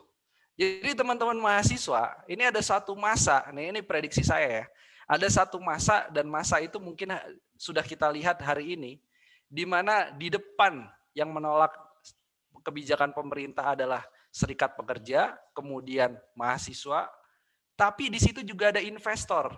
Jadi ini undang-undang yang paling lucu, yang pernah saya lihat dalam sejarah dan di berbagai negara, cuman Omnibus Law Cipta Kerja ini yang kualitasnya buruk. Dan ini merupakan undang-undang paling lucu. Kenapa? Mana ada undang-undang kita katakan ini berpihak pada kapitalis asing. Ya benar nggak? Terus si kapitalis asingnya bilang, kayaknya kita nggak minta kayak gini bro. jadi teman-teman lihat ya, paradigmanya agak kacau. Kapitalis asing yang diwakili oleh investor yang punya dana kelolaan 4,1 triliun dolar, bukan rupiah ya, 4,1 triliun dolar, itu mengirimkan surat terbuka keberatan terhadap Omnibus Law Cipta Kerja. Kenapa? Karena dalam perspektif kapitalisme dan neoliberalisme, hari ini banyak perusahaan-perusahaan internasional itu masuk ke dalam suatu negara yang menjunjung tinggi hak-hak terhadap pekerja dan isu lingkungan hidup. Ada misalkan lingkungan hidup, apa buktinya? Ada misalkan green banking, ya, pembiayaan yang hijau, pembiayaan yang ramah lingkungan. Ada lagi kemudian green bond, obligasi hijau dan segala macam. Itu tuh arahnya ke sana gitu. Ini neoliberalisme. Nah, Indonesia nggak ngarah ke neoliberalisme, di demo sama investor. Jadi kalau tanya pasca Omnibus Law kayak gimana, makin runyam iklim investasi kita. Karena investornya juga yang si kapitalis ini bingung sama kebijakan Indonesia. Siapa yang diuntungkan? Nah, ini saya lihat ketika terjadi protes investasi-investasi luar negeri protes, asosiasi perusahaan tekstil dan alas kaki di Amerika Serikat protes, maka ada satu kesimpulannya, bahwa ini yang diuntungkan adalah mereka yang membuat Omnibus Law Cipta Kerja itu sendiri. Jadi ini pertarungan antar kapitalisme sendiri. Siapa? Ya borjuasi nasional yang diuntungkan. Jadi yang bikin Omnibus Law Cipta Kerja dia, keuntungannya juga dia yang dapatkan. Ini kenapa? Ya, pertama tadi ada penolakan dari investor global terhadap Omnibus Law Cipta Kerja. Itu valid, bukan hoax. Yang kedua, kalau kita melihat dinamikanya, ya ini ada yang aneh. Oligarki di Indonesia ini makin lama makin norak. Kalau zamannya Orde Baru, yang namanya oligarki itu nggak mungkin muncul di TV, nggak mungkin kemudian bikin statement dan segala macam, nggak mungkin jadi jabatan menteri, ya. Jadi kalau teman-teman belajar pola oligarkinya Jeffrey Winters di tahun Orde Baru itu dijelaskan, ya. Mereka punya uang, mereka ingin kuasa, mereka ingin mengamankan asetnya, tapi cara mainnya halus, ya. Nah, yang terjadi hari ini, oligarkinya tampil di TV. Oligarkinya mendukung Omnibus Law Cipta Kerja. Jadi ini kacau ini. Ini permainan kapitalis lokal sebenarnya, Omnibus Law Cipta Kerja. Jadi nggak usah jauh-jauh kepada asingnya dulu. Kalaupun asing, ini tidak semua asing. Ya ini makanya saya menduga ada satu titik di mana diskusi seperti ini malam ini ada BEM SI, ya, ada investor global, ada serikat buruh sama-sama kemudian protes terhadap Omnibus Law Cipta Kerja. Nah ini kira-kira Omnibus Law Cipta Kerja kalau ditanyakan tadi apakah pasca Omnibus Law memperbaiki ekonomi, ada dampaknya dan segala macam, jawabannya adalah 0. Karena yang terjadi, saya khawatir investasi-investasi dari negara maju itu akan mencari tempat lain. Dan Indonesia akan turun kelas. Kita tidak sedang bersaing dengan Vietnam. Kita tidak bersaing dengan Thailand. Kita tidak bersaing dengan Malaysia. Tapi dengan menggadaikan hak-hak pekerja sebenarnya kita turun kelas. Kita bersaing dengan negara seperti Bangladesh, Ethiopia, Sri Lanka, Nepal. Ya ini kan kita ngomongin negara Nepal, ya bukan Indonesia. Jadi ini yang terjadi hari ini ya, penurunan kualitas dari investasi. Oke, satu lagi. Saya harus bahas pasal per pasal mana yang kemudian ini disebut tadi berpihak kepada burjuasi nasional sebenarnya.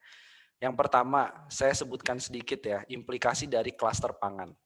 Ada perubahan esensial di pasal 14, di mana impor pangan dipermudah. Yang sejahtera siapa? Yang sejahtera adalah rente impor pangan. Karena dia nggak perlu capek-capek bertani, dia nggak perlu capek-capek nyari pupuk subsidi, tapi kemudian dia tinggal punya gudang dan punya kurir logistik. Sehingga di situ dia bisa mendapatkan fee, broker fee, ya, atau disebut sebagai rent seeker ekonomi. Ini udah jelas. Dan ini kalau kita membaca daftar inventarisasi masalahnya secara detail, di situ ditemukan bahwa siapa yang meminta ini. Yang meminta atas usulan dari WTO, World Trade Organization, bahwa Indonesia harus meliberalisasi pasar impornya, pasar impor di dalam negerinya sehingga terbuka peluang bagi negara-negara lain untuk melakukan penetrasi. Gitu. Jadi ini yang agak aneh. Kemudian berikutnya, ada lembaga pengelola investasi. Tujuannya untuk menarik investasi, tapi sebenarnya ini ada celah di mana lembaga ini bukan ditujukan untuk menarik investasi langsung, tapi untuk menarik investasi di sektor portfolio atau menarik hot money. Ya ini implikasinya serius. Kenapa? Belum apa-apa aja dia udah minta 15 triliun dana tunai ketika defisit anggaran sedang meningkat, ketika Indonesia sedang butuh untuk membeli vaksin, ketika Indonesia sedang butuh untuk menstimulus UMKM. Jadi saya menduga ini bukan untuk menciptakan lapangan kerja, tapi untuk meningkatkan jumlah utang. Kenapa? Di situ jelas ya di pasal 160, aset lembaga dapat dijaminkan dalam rangka penarikan pinjaman. Kemudian ketika lembaga ini rugi padahal asetnya adalah aset pemerintah dan BUMN, kerugian lembaga bukan merupakan kerugian negara.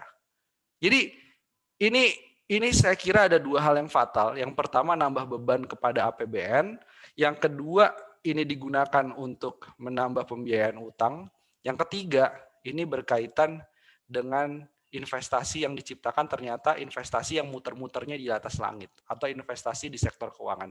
Jadi lembaga ini bikin surat utangnya dibeli oleh investor Abu Dhabi dan segala macam, uangnya muter-muter di situ tanpa kita tahu apakah ini bisa ke FDI atau enggak. Klaster ketenaga kerjaan banyak dan yang menarik adalah hari ini yang mengkritik langsung kemudian dibilang hoax. Dan bahkan pemerintah beberapa kali dalam diskusi tidak pernah mau berdebat secara substansi. Yang diperdebatkan adalah Anda baca draft yang mana? Gitu kan. Kalau udah kayak gitu udah kayak jagoan ya. Kalau pemerintah bilang hoax ya hoax gitu. Anda baca draft yang mana? Saya baca yang 812 halaman, Pak. Oh, yang terbaru enggak itu.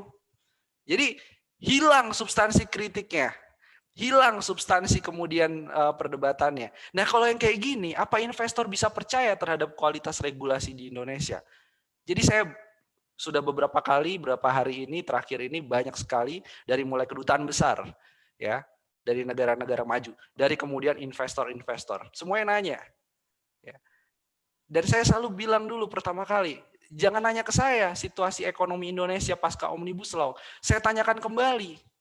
Anda mau nggak investasi ya ke Indonesia ketika Omnibus Law disahkan? Dia bilang, wait and see. Kalau semuanya wait and see, ya investasi kita makin turun lah, bukan makin naik gitu. Jadi yang saya khawatirkan ini dan yang terakhir ini implikasi yang saya kira harus disampaikan ke teman-teman yang masih muda ini. Oke, ini. Kalaupun ada asing, ya saya kasih penekanan. Kalaupun ada asing yang berada di balik Omnibus Law Cipta Kerja, kita udah tahu jelas pemainnya siapa. Sekarang ini adalah peta ekosistem ekonomi digital Indonesia hari ini. Mulai dari modalnya, startup itu diinjeksi oleh dana dari negara mana. Teman-teman bisa tahu. Kemudian implikasinya apa? Sebelum ada Omnibus Law Cipta Kerja juga, mulai dari barangnya itu didominasi oleh produk-produk impor. Kemudian sekarang di dalam pasal 42, untuk tenaga kerja asing dalam startup, itu dikecualikan dari kewajiban menyampaikan RPTKA. Jadi mulai dari modal, barang, TKA, itu bisa menguasai ekosistem startup kita. Terus pekerja lokal dapat apa? Ya kita hanya happy menjadi konsumsi aja, jadi konsumen aja. Jadi ini implikasi yang serius karena pemerintah sering bilang ekonomi digital di tengah pandemi, booming e-commerce, booming fintech. Kedepannya jangan khawatir teman-teman karena ekonomi digital, permintaan yang meningkat, nggak dikasih tahu yang kayak ginian. Dan ketika baca pasal per pasal secara rinci, sampai draft terakhir saya baca, tetap tidak berubah soal ini. Terkait dengan liberalisasi tenaga kerja asing, spesifik di sektor startup. Ini adalah pasal yang baru. Ngapain sih pemerintah kayak gini, padahal kita punya 50.000 sampai 70.000 lulusan ilmu komputer, IT di Indonesia setiap tahunnya. Sedangkan ini ekosistemnya mau dilepas semua kepada asing. Ya tentu, ini ada sangkut pautnya dengan borjuasi nasional tadi. Ya kita lihatlah petanya begini kan gimana. Ada borjuasi nasional juga di situ kan yang menikmati. Oke, itu aja mungkin dari saya. Ada lagi mungkin pertanyaannya? Oke, pertanyaan yang kedua nih Bang. Bagaimana dampak terhadap kondisi ekonomi rakyat Indonesia, khususnya para buruh akibat Undang-Undang Cipta Kerja ini yang kemarin sudah disahkan oleh DPR, Bang? Oke. Pengennya pemerintah ini kan soal ketenaga kerjaan kita menjadi flexible labor market. Easy in, easy go gitu loh. Saya misalkan sama Remi, wah Remi nih asik juga nih. Rem, kerja sama gua Rem. Ya. Tapi nanti 3 bulan kemudian ya udah bye-bye Remi gitu. Kira-kira itu yang ingin diciptakan sama pemerintah hari ini. Flexible labor market. Rem, kerja sama gua Rem. Gimana Bang? Loh, kita pakai Undang-Undang Cipta Kerja. Terus gimana? Lo kalau kerja sama gua, gajinya bukan bulanan, Rem. Kok gitu? Karena dalam Undang-Undang Cipta Kerja di pasal 88, di situ dijelaskan, upah bisa berdasarkan satuan waktu atau hasil. Waktu apa? Rem, lu gua gaji per detik, Rem. Kok gitu, Bang? Kan satuan waktu, Rem. Satuan waktu itu menit, detik, hari, bulan, jam. Jadi benar itu memang bisa diupah per jam, bisa diupah per detik, menyalahi aturan nggak? Enggak. Karena dalam payung hukum tertinggi Undang-Undang Cipta Kerjanya bilang begitu. Jadi masa depannya Remi, ya ini contoh aja Rem ya, ini ya, contoh masa depannya Remi sebagai ketua BMSI itu terancam dengan adanya Undang-Undang Cipta Kerja. Jadi Remi harus protes sama teman-teman lain ya. Berikutnya lagi ya, yang lebih riskan bagi ketenaga kerjaan. Ada pasal terkait kenaikan upah minimum itu tidak lagi berdasarkan pertumbuhan ekonomi dan inflasi. Frasa dan diganti dalam Undang-Undang Cipta Kerja menjadi atau. Artinya apa? Kalau pertumbuhan ekonomi tahun ini negatif, inflasinya masih positif, maka bisa yang dicari untuk enaknya si pengusaha adalah pertumbuhan ekonominya negatif. Maka upahnya Remi tahun depan nggak dinaikin. Upah minimumnya tidak dinaikkan. Padahal apa sih fungsi upah minimum? Untuk perlindungan. Karena jaminan sosial kita adalah yang terendah di Asia. Jaminan sosial di Indonesia terhadap PDB cuma 2,1%. Sementara Timor Leste 13,8%. Nggak ada apa-apanya kita sama Timor Leste kalau proporsinya terhadap PDB jaminan sosialnya.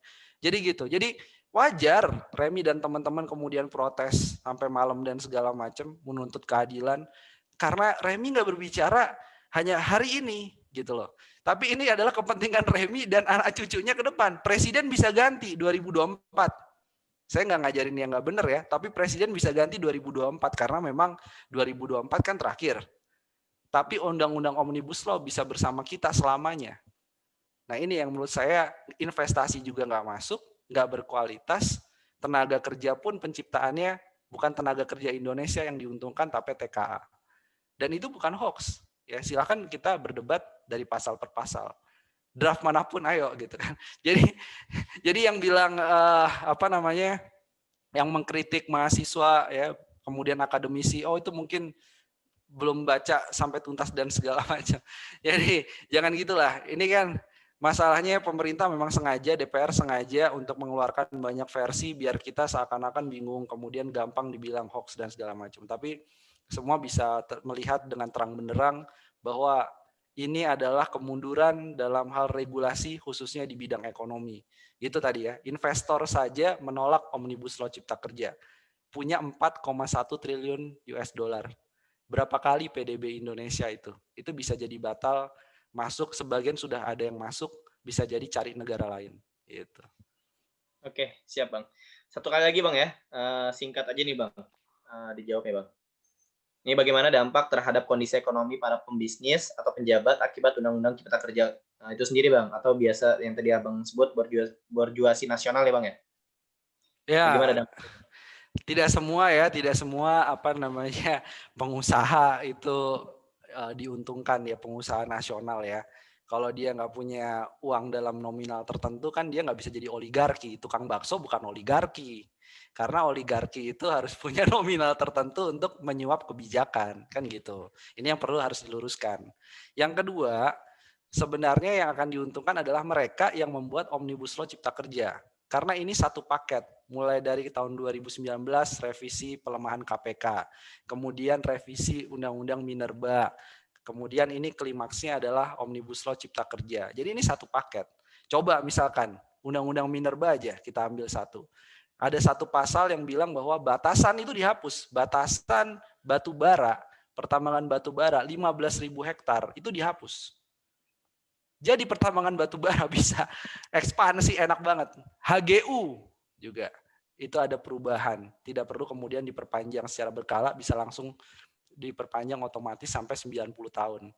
Makanya kalau ngobrol ini sama teman-teman dari pakar agraria juga mereka melihatnya, wah ini baru kali ini gue baca undang-undang lebih serem daripada undang-undang zaman kolonial bro.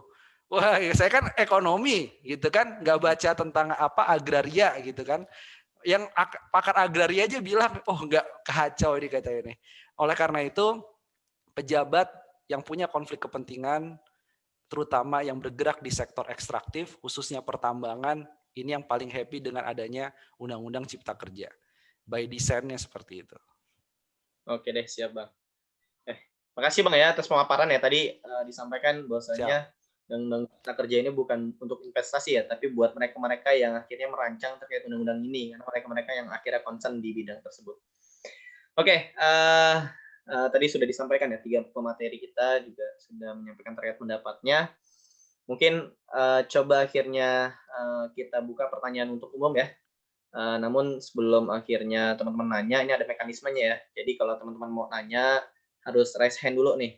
Itu dan baru teman-teman bisa nanya. Dan raise hand tercepat yang akan kita utarakan. Oke, ada Fadil. Muhammad Fadil Harissa. Gimana, Dil? Mau pakai chat aja atau mau dinyalain mic-nya? Mic open aja, mic open. Oh, silakan, Dil. Ya, oke. Oke, bismillahirrahmanirrahim. Assalamualaikum warahmatullahi wabarakatuh. Ya, yang terhormat ada Bang Bima, ada Remi juga, dan satu lagi ada siapa tuh? Ada lagi tadi tuh. Bang Sarbini. Oh ya, Bang Sabini ya. Oke. Saya Muhammad Fadilsa dari UNJ. Saya ingin bertanya kepada Bang Bima ya, Bang Bima Distira ya. Saya juga jujur sih tadi tuh terkaget banget masalah tentang ya ini aja investor aja menjanggal gitu ya. Investor aja tuh menjanggal karena ini Omnibus Law tuh aneh gitu.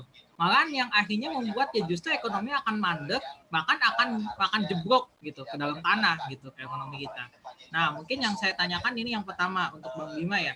Yang pertama, bagaimana sih pengaruh itu investor ini bisa mengetahui kalau ini tuh ada kejanggalan di situ gitu. Kejanggalannya dilihat dari segi apanya gitu. Karena kan mungkin investor juga melihat dulu kan gitu, apakah ini juga berpengaruh pada ini, kan nggak semuanya juga investor juga pasti untuk menguntungkan atau mungkin ini juga untuk merugikan juga bagi pihak investornya tersebut. Itu yang pertama. Nah yang kedua, tadi juga saya juga kaget banget, ternyata startup juga ternyata akan dikuasain asing. Nah apalagi kita milenial juga sekarang lagi banyak banget ya di zaman pandemi ini ngembangkan startup, termasuk masalah lingkungan, masalah tentang ya lagi mengembangkan tentang ekobrik, tentang sampah itu juga kan lagi dibangun dengan startup juga. Nah, saya tanyakan juga, apakah ini juga semuanya akan dikendalikan juga sama startup?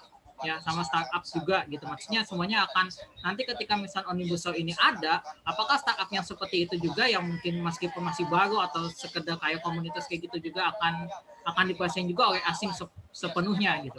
Karena juga ini sangat berpengaruh juga kan gitu. Termasuk mungkin saya juga lagi mikir juga pengen ngembangin startup buat bermanfaat gitu di bidang lingkungan. Gitu. Itu yang jadi bermasalah juga kan gitu. Nah, itu juga yang jadi masalah sih. Nah, yang ketiga, yang masa TKA juga kan gitu.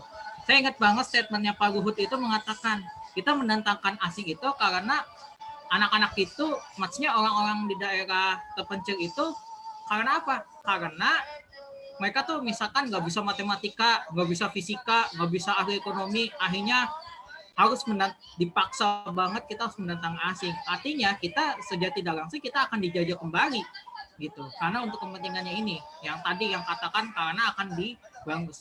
Nah, yang saya tanyakan, apakah ini juga mungkin ya gitu. Ketika mungkin mereka juga harusnya dipekerjakan, apakah mungkin juga ini akan berdampak juga. Padahal juga memperkirakan ekonomi sekitar tahun 2023 atau 2024 katanya akan naik. Saya juga sampai bertanya, apakah ini juga akan berpengaruh ekonomi kita akan dikuasai asing atau dikuasai oleh orang Indonesia itu sendiri. Mungkin itu sih dari saya. Kurang lebihnya mohon maaf. Assalamualaikum warahmatullahi wabarakatuh. Waalaikumsalam warahmatullahi wabarakatuh. Oke, Salam. ada 3 pertanyaan ya, Bang. Oke. Buat Bang Bima nih. Gimana Bang tanggapannya, Bang? Oke, saya kasih PR buat teman-teman partisipan yang ada di sini ya. Malam ini teman-teman mungkin akan lembur. Karena teman-teman harus membaca surat. Nanti akan saya attach di dalam file chat ya. Surat dari 36 investor yang menguasai 4,1 triliun dolar. Ini adalah grup investor yang sama yang mengirimkan surat protes kepada Presiden Bolsonaro di Brazil. Kenapa? Karena kebakaran hutan Amazon. Ini adalah investor yang nggak main-main gitu loh. Dan ini memang jadi standar negara maju. Kenapa? Kalau dia tidak mengirimkan nota protes terhadap Omnibus Law Cipta Kerja, ini kan lembaga pengelola investasi global ya, disebut sebagai hedge fund, disebut sebagai mutual fund. Nah, ini adalah lembaga yang menaungi ribuan bahkan ratusan ribu bahkan jutaan investor retail. Jadi teman-teman nangkep ya, 36 investor yang 4,1 triliun dolar itu mengelola uang. Nah, kalau mereka tidak melakukan protes terhadap Omnibus Law Cipta Kerja, mereka juga akan didemo oleh investor-investor retail. Kalau mereka melakukan pembiayaan kepada perusahaan di Indonesia dan produknya dijual ke negara yang ada di Eropa, Amerika, Jepang misalnya, mereka akan didemo oleh konsumen. Jadi nggak main-main. Ini 21st century capitalism itu begitu gitu. Jadi makanya tadi saya bilang, perspektifnya kita coba menggunakan perspektif investasi karena narasi itu yang sedang dilakukan oleh pemerintah berkali-kali. Nah, jadi teman-teman coba baca satu persatu, maka di situ akan terjawab bahwa investor sekarang ini menginginkan lingkungan hidup yang lebih baik. Makanya di situ tulisannya we urge government ya to maintain sustainability. Itu pemerintah Indonesia kadang-kadang ngaco gitu. Kenapa ngaconya? Karena ngaconya tiba-tiba bilang, waktu itu pernah ada statement bahkan dari salah satu menteri bilang, ya nggak bisa peduli lingkungan gitu aja ya. Emang manusia nggak lebih berharga daripada orang utan. Wow, itu statement yang menurut saya hardcore banget ya. Ini ingin bilang bahwa lingkungan hidup itu nomor sekian. Padahal investor mintanya adalah lingkungan hidup. Dengan lingkungan hidup yang lebih baik, maka dalam jangka panjang mereka bisa sustain investasinya dan menciptakan lapangan kerja. Itu. Jadi nanti saya akan kasih suratnya, teman-teman bisa baca sendiri. Yang kedua, selain dari investor yang kemudian banyak didemo juga ketika dia tidak melakukan sikap yang tegas terhadap Omnibus Law Cipta Kerja. Nah, ini juga akan mengancam tadi. Makanya saya khawatir pasca Omnibus Law disahkan, investor negara majunya cabut ke negara lain. Ya, dan itu sebenarnya sudah terbukti ya, sebelum adanya Omnibus tidak ada satupun perusahaan yang melakukan relokasi industri ke Indonesia. Karena adanya perang dagang Amerika-Cina, tidak ada satupun perusahaan yang pindahnya ke Indonesia. Pindahnya paling banyak ke Vietnam. Oke. Dan ini adanya Omnibus Law Cipta Kerja yang dari negara maju menghindari perang dagang, Amerika Serikat punya pabrik tadinya di Cina, bisa jadi juga nggak masuk ke Indonesia. Nah ini sangat mengancam ekonomi kita ke depannya. Sekali lagi, ini saya pengen putar otak teman-teman, kita pakai logika investor dulu aja deh. Nggak usah bilang pro rakyat, pro buruh, pro nelayan, nanti dulu gitu. Itu aja aneh buat investor. Ya. Kemudian yang ketiga, tadi berkaitan dengan masa depan startup kita. Ya tadi, ini kan udah jelas, ini kan startup yang tadi saya sampaikan adalah startup yang unicorn, dekakon. Startup yang valuasinya di atas 1 miliar US dollar, di atas 10 miliar US dollar. Itu kita bisa lihat ekosistemnya atas, tengah, bawah. Bawah ini maksudnya adalah operasional tenaga kerja. Itu bisa dia terancam dengan adanya Omnibus Law Cipta Kerja. Dan ini ada implikasinya tadi juga. Pertama, persaingan buat teman-teman yang mau masuk ke startup makin ketat. Karena bersaing dengan TKA juga yang lebih banyak. Yang kedua, teman-teman mau menjadikan founder startup. Karena anak-anak mahasiswa sekarang kan pengennya jadi CEO atau founder dari startup. Oke lah, startupnya mulai kecil-kecilan. Tapi jangan lupa, startup butuh pendanaan. Dan tadi investor yang gede-gede yang punya dana 4,1 triliun dolar itu menolak Omnibus Law Cipta Kerja. Bahkan saya kira implikasinya bisa serius, mereka bisa cari negara lainnya. Apa implikasinya buat kita, teman-teman yang ingin mendirikan startup, akan susah mencari pendanaan. Walaupun teman-teman tadi bilang startup saya go green dan segala macam, investor akan bilang, bro, gue tahu startup lo itu pro lingkungan, ya, tentang apa namanya daur ulang sampah dan segala macam. Kasihlah yang bagus-bagus pro green dan pro environment gitu. Tapi dia bilang startup lu bagus bro, tapi sorry, pitching lu gagal. Ya, pitching narik investornya gagal. Kenapa? Iklim regulasi lu nggak berpihak kepada pro lingkungan. Jadi sorry. Nah ini kan kontradiksi. Teman-teman mau bikin startup pro lingkungan, tapi karena iklim regulasinya dianggap tidak mendukung ke arah sana, investor cari yang lainnya. Itu jadi saya selalu ngomong juga kepada teman-teman startup, demo juga, protes juga teman-teman startup. Kenapa? Ya, karena yang memperjuangkan masalah solusi dan segala macam untuk ekonomi Indonesia ke depannya, bonus demografi 2030 tuh sekalian, itu juga terancam nggak dapat pendanaan. Karena investor yang gede-gede menolak Omnibus Law Cipta Kerja. Gitu loh. Jadi ini menurut saya sekali lagi kesimpulannya adalah ini adalah undang-undang yang tidak memiliki legitimasi. Jangankan di mata mahasiswa, di mata investor, startup itu juga diragukan legitimasinya. Gitu.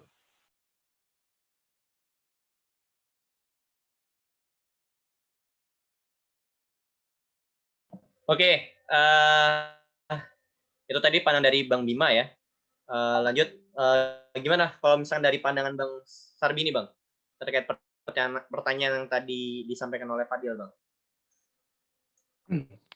Ya saya katakan tadi ya bahwa apa yang disampaikan teman termasuk yang disampaikan Bung Bima, saya sependapat bahwa ketika regulasi ini punya persoalan, maka dampaknya juga akan besar gitu. Nah, mau tidak mau memang ya kita harus pro dan kontra ini ada proses dialektika yang kita harus perbaiki. Bagaimana cara memperbaikinya? Banyak cara kan yang disampaikan, apakah harus aksi, apakah tadi ditawarkan bahkan Presiden Mahkamah Konstitusi kan. Itu banyak hal yang harus dilakukan. Karena bicara regulasi, ya memang regulasi ini kan bisa berubah kapan saat. Ketika direvisi, ya bukan kitab suci. Tapi tadi akan ada dampak yang tidak sederhana kan gitu loh. Jadi kalau memang ada sisi-sisi yang memang bermasalah, ya harus kita kritisi. Karena ini akan berkait dengan kehidupan kita sehari-hari. Apalagi yang disampaikan Bung Bima tadi bahwa pembuat regulasi ini adalah punya kepentingan di dalamnya. Itu juga harus memang kalau memang ada data-datanya bagus kan itu menarik untuk bisa didorong bahwa regulasi ini menguntungkan hanya pihak tertentu yang ada di dalam sebagai pengambil keputusan. Gitu. Jadi kalau saya sih ya dalam konteks perbaikan, regulasi ini kan untuk perbaikan kita bersama. Tapi kalau data-datanya memang tidak untuk perbaikan, ya kita harus sama-sama memperbaikinya. Oke deh, siap. Lalu tanggapan dari pertanyaan Bang Fadil tadi Bang, pengaruh investor ya terkait Undang-Undang Cipta Kerja, dan yang kedua startup dikuasai oleh asing, dan yang ketiga masalah TKA yang mendatangkan asing karena orang pribumi sendiri ya. Pemerintah mendatangkan asing karena orang-orang pribumi sendiri memiliki kualitas yang kurang baik gitu daripada asing. Ini tanggapan dari Bang Sarbini gimana Bang? Ya, saya ini salah satu yang ikut main di startup ya, walaupun dalam konteks keagamaan. Ya. Memang tidak mudah kan gitu. Pertarungan itu saya merasakan bahwa akan berat, dan semakin saya lihat bahwa bagaimana unicorn sangat luar biasa dan punya kepentingan di sana. Walaupun ya kita masih pemain lokal dan semua teman-teman IT-nya adalah teman-teman mahasiswa atau teman-teman IT dari teman-teman yang ada di Indonesia kan gitu loh. Itu tidak bisa dihindari. Nah, yang selanjutnya berkaitan dengan TKA, ini kan sumber daya kita terus harus tingkat. Yang saya katakan tadi, infrastruktur fisik harus diimbangi juga dengan infrastruktur non fisik. Artinya kualitas sumber daya manusia kita harus kita siapkan. Jadi jangan lagi-lagi kita terlalu kayak minder gitu harus pakai orang asing gitu. Sementara kita punya. Nah, kalaupun kita tidak punya, ya bagaimana sumber daya kita? Makanya ini kan amanat Undang-Undang Dasar kita mencerdaskan kehidupan bangsa. Artinya bahwa sumber daya kita bisa bersaing di skala nasional maupun internasional untuk kebutuhan-kebutuhan bahkan teknologi yang sekali maju sekalipun. Saya banyak cerita beberapa teman-teman yang ahli ya di beberapa negara kan gitu loh. Bahkan mau ngabdi di Indonesia gitu.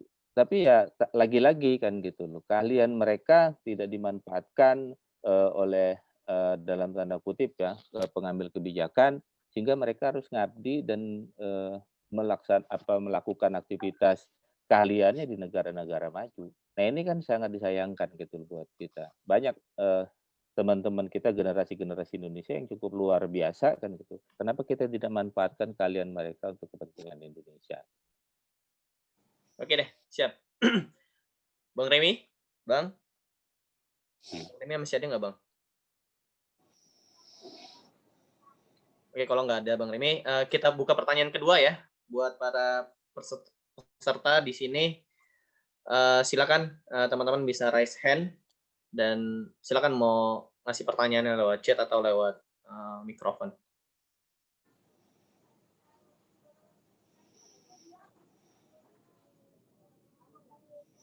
Bang Fadil lagi ya, Bang Fadil ya?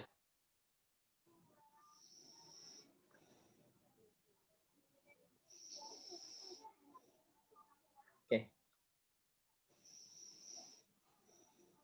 Nggak ada nih ya yang ingin bertanya ya? Oke. Kalau nggak ada, closing statement deh, Bang. Dari teman-teman semua nih, dari abang-abang yang tadi udah memberikan materi. Closing statement dari Bang Sarbini terlebih dahulu, Bang. Ya, masih terlepas apa yang terjadi kontroversi, kalaupun kita tidak berburuk sangka sama pemerintah, anggaplah upaya pemerintah untuk memperbaiki iklim investasi atau ekonomi. Tapi kalau memang ada kepentingan di dalamnya ternyata tidak mengarah ke sana gitu loh. Niat baik itu kan harus dibuktikan dengan fakta yang baik. Nah, ini yang harus kita perbaiki bersama-sama kalau memang niat baik itu tidak sejalan dengan apa yang sudah menjadi ketetapan. Nah, ini harus kita sama-sama perbaiki karena ini menyangkut kebijakan dan menyangkut hajat hidup kita semua di kemudian hari. Jadi kewajiban kita adalah untuk terus mendorong, mengawal, dan memperbaiki bila mana regulasi itu justru membuat ruang kita, bahkan atmosfer usaha masyarakat Indonesia, kemajuan ekonomi Indonesia menjadi terganjal ke depannya. Terima kasih. Oke. Lanjut ke Bang Bima, Bang. Oke. Closing statement aja, Bang. Ya, saya kira pesan saya teman-teman harus suaranya agak kecil loh. Agak kecil ya, udah gede. Udah. Oke, jadi saran saya teman-teman harus membuat grand coalition ya, atau koalisi besar untuk menolak Omnibus Law Cipta Kerja. Coba teman-teman untuk hubungin PPI di hampir seluruh dunia, karena beberapa minggu yang lalu saya juga coba diskusi dengan PPI Belanda, PPI di Delft ya, mereka juga jauh sebelum hari pada waktu rencana Omnibus Law itu sudah menolak. Jadi itu. Yang kedua, mungkin teman-teman bisa membuat surat terbuka kepada duta besar di negara penempatan. Yang ketiga, dengan para perusahaan-perusahaan yang memiliki semangat untuk memperbaiki lingkungan hidup.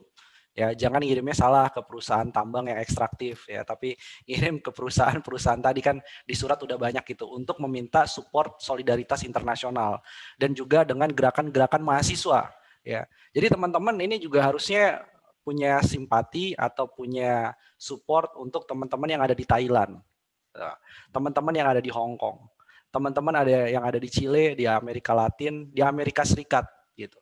Karena yang dihadapi sekarang walaupun isunya berbeda-beda, Indonesia ada Omnibus Law, di Hong Kong ada undang-undang terkait dengan ekstradisi, kemudian juga permasalahan yang ada di Thailand terkait dengan monarki, tapi satu simpulnya sama. Kita sedang menghadapi, anak muda ini sedang menghadapi masalah ketimpangan yang ekstrim. Itu kuncinya, dan itu membutuhkan solidaritas secara global.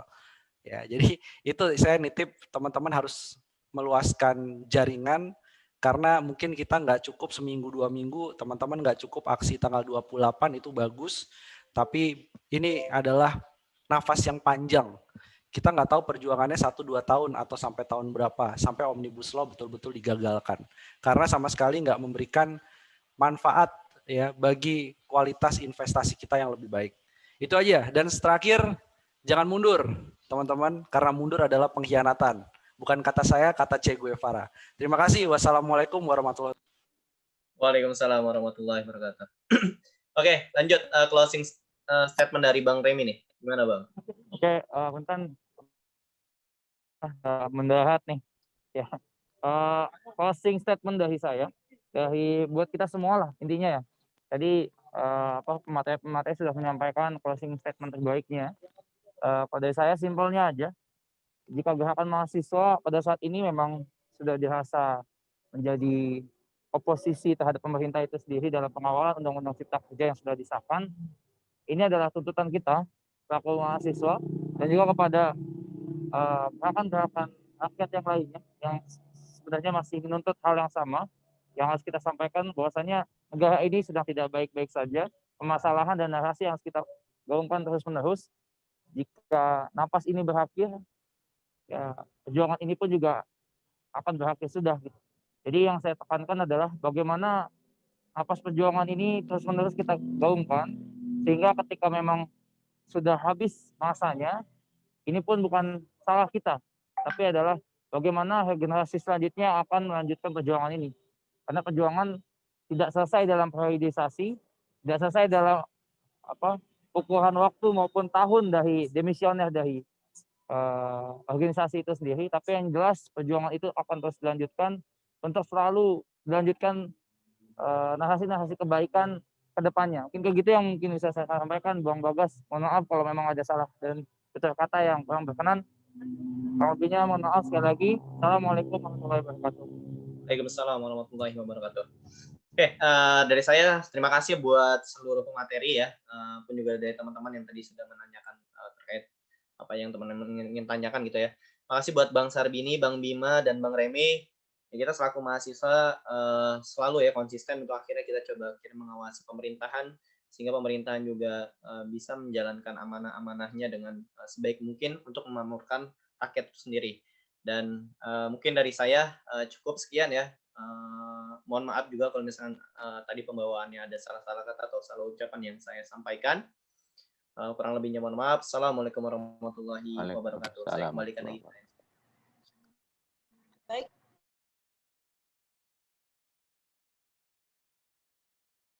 Pada malam hari ini, sebelum juga terima kasih kepada Bang Sarbini, Bang Remi, dan Bang Bima yang sudah memberikan ilmu yang sangat bermanfaat untuk kita semuanya. Untuk menutup pada kajian kita hari ini, sebelumnya kita foto bareng dulu kali ya. Boleh teman-teman yang masih off kamera, silakan dinyalakan kameranya, kita foto bersama untuk dokumentasi. Baik.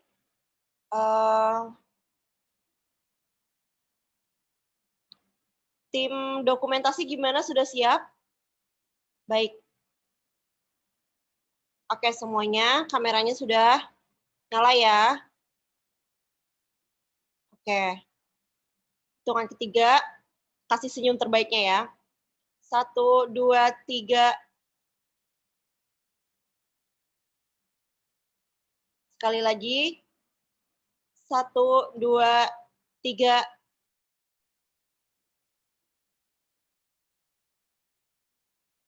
Oke, baik. Terima kasih kepada teman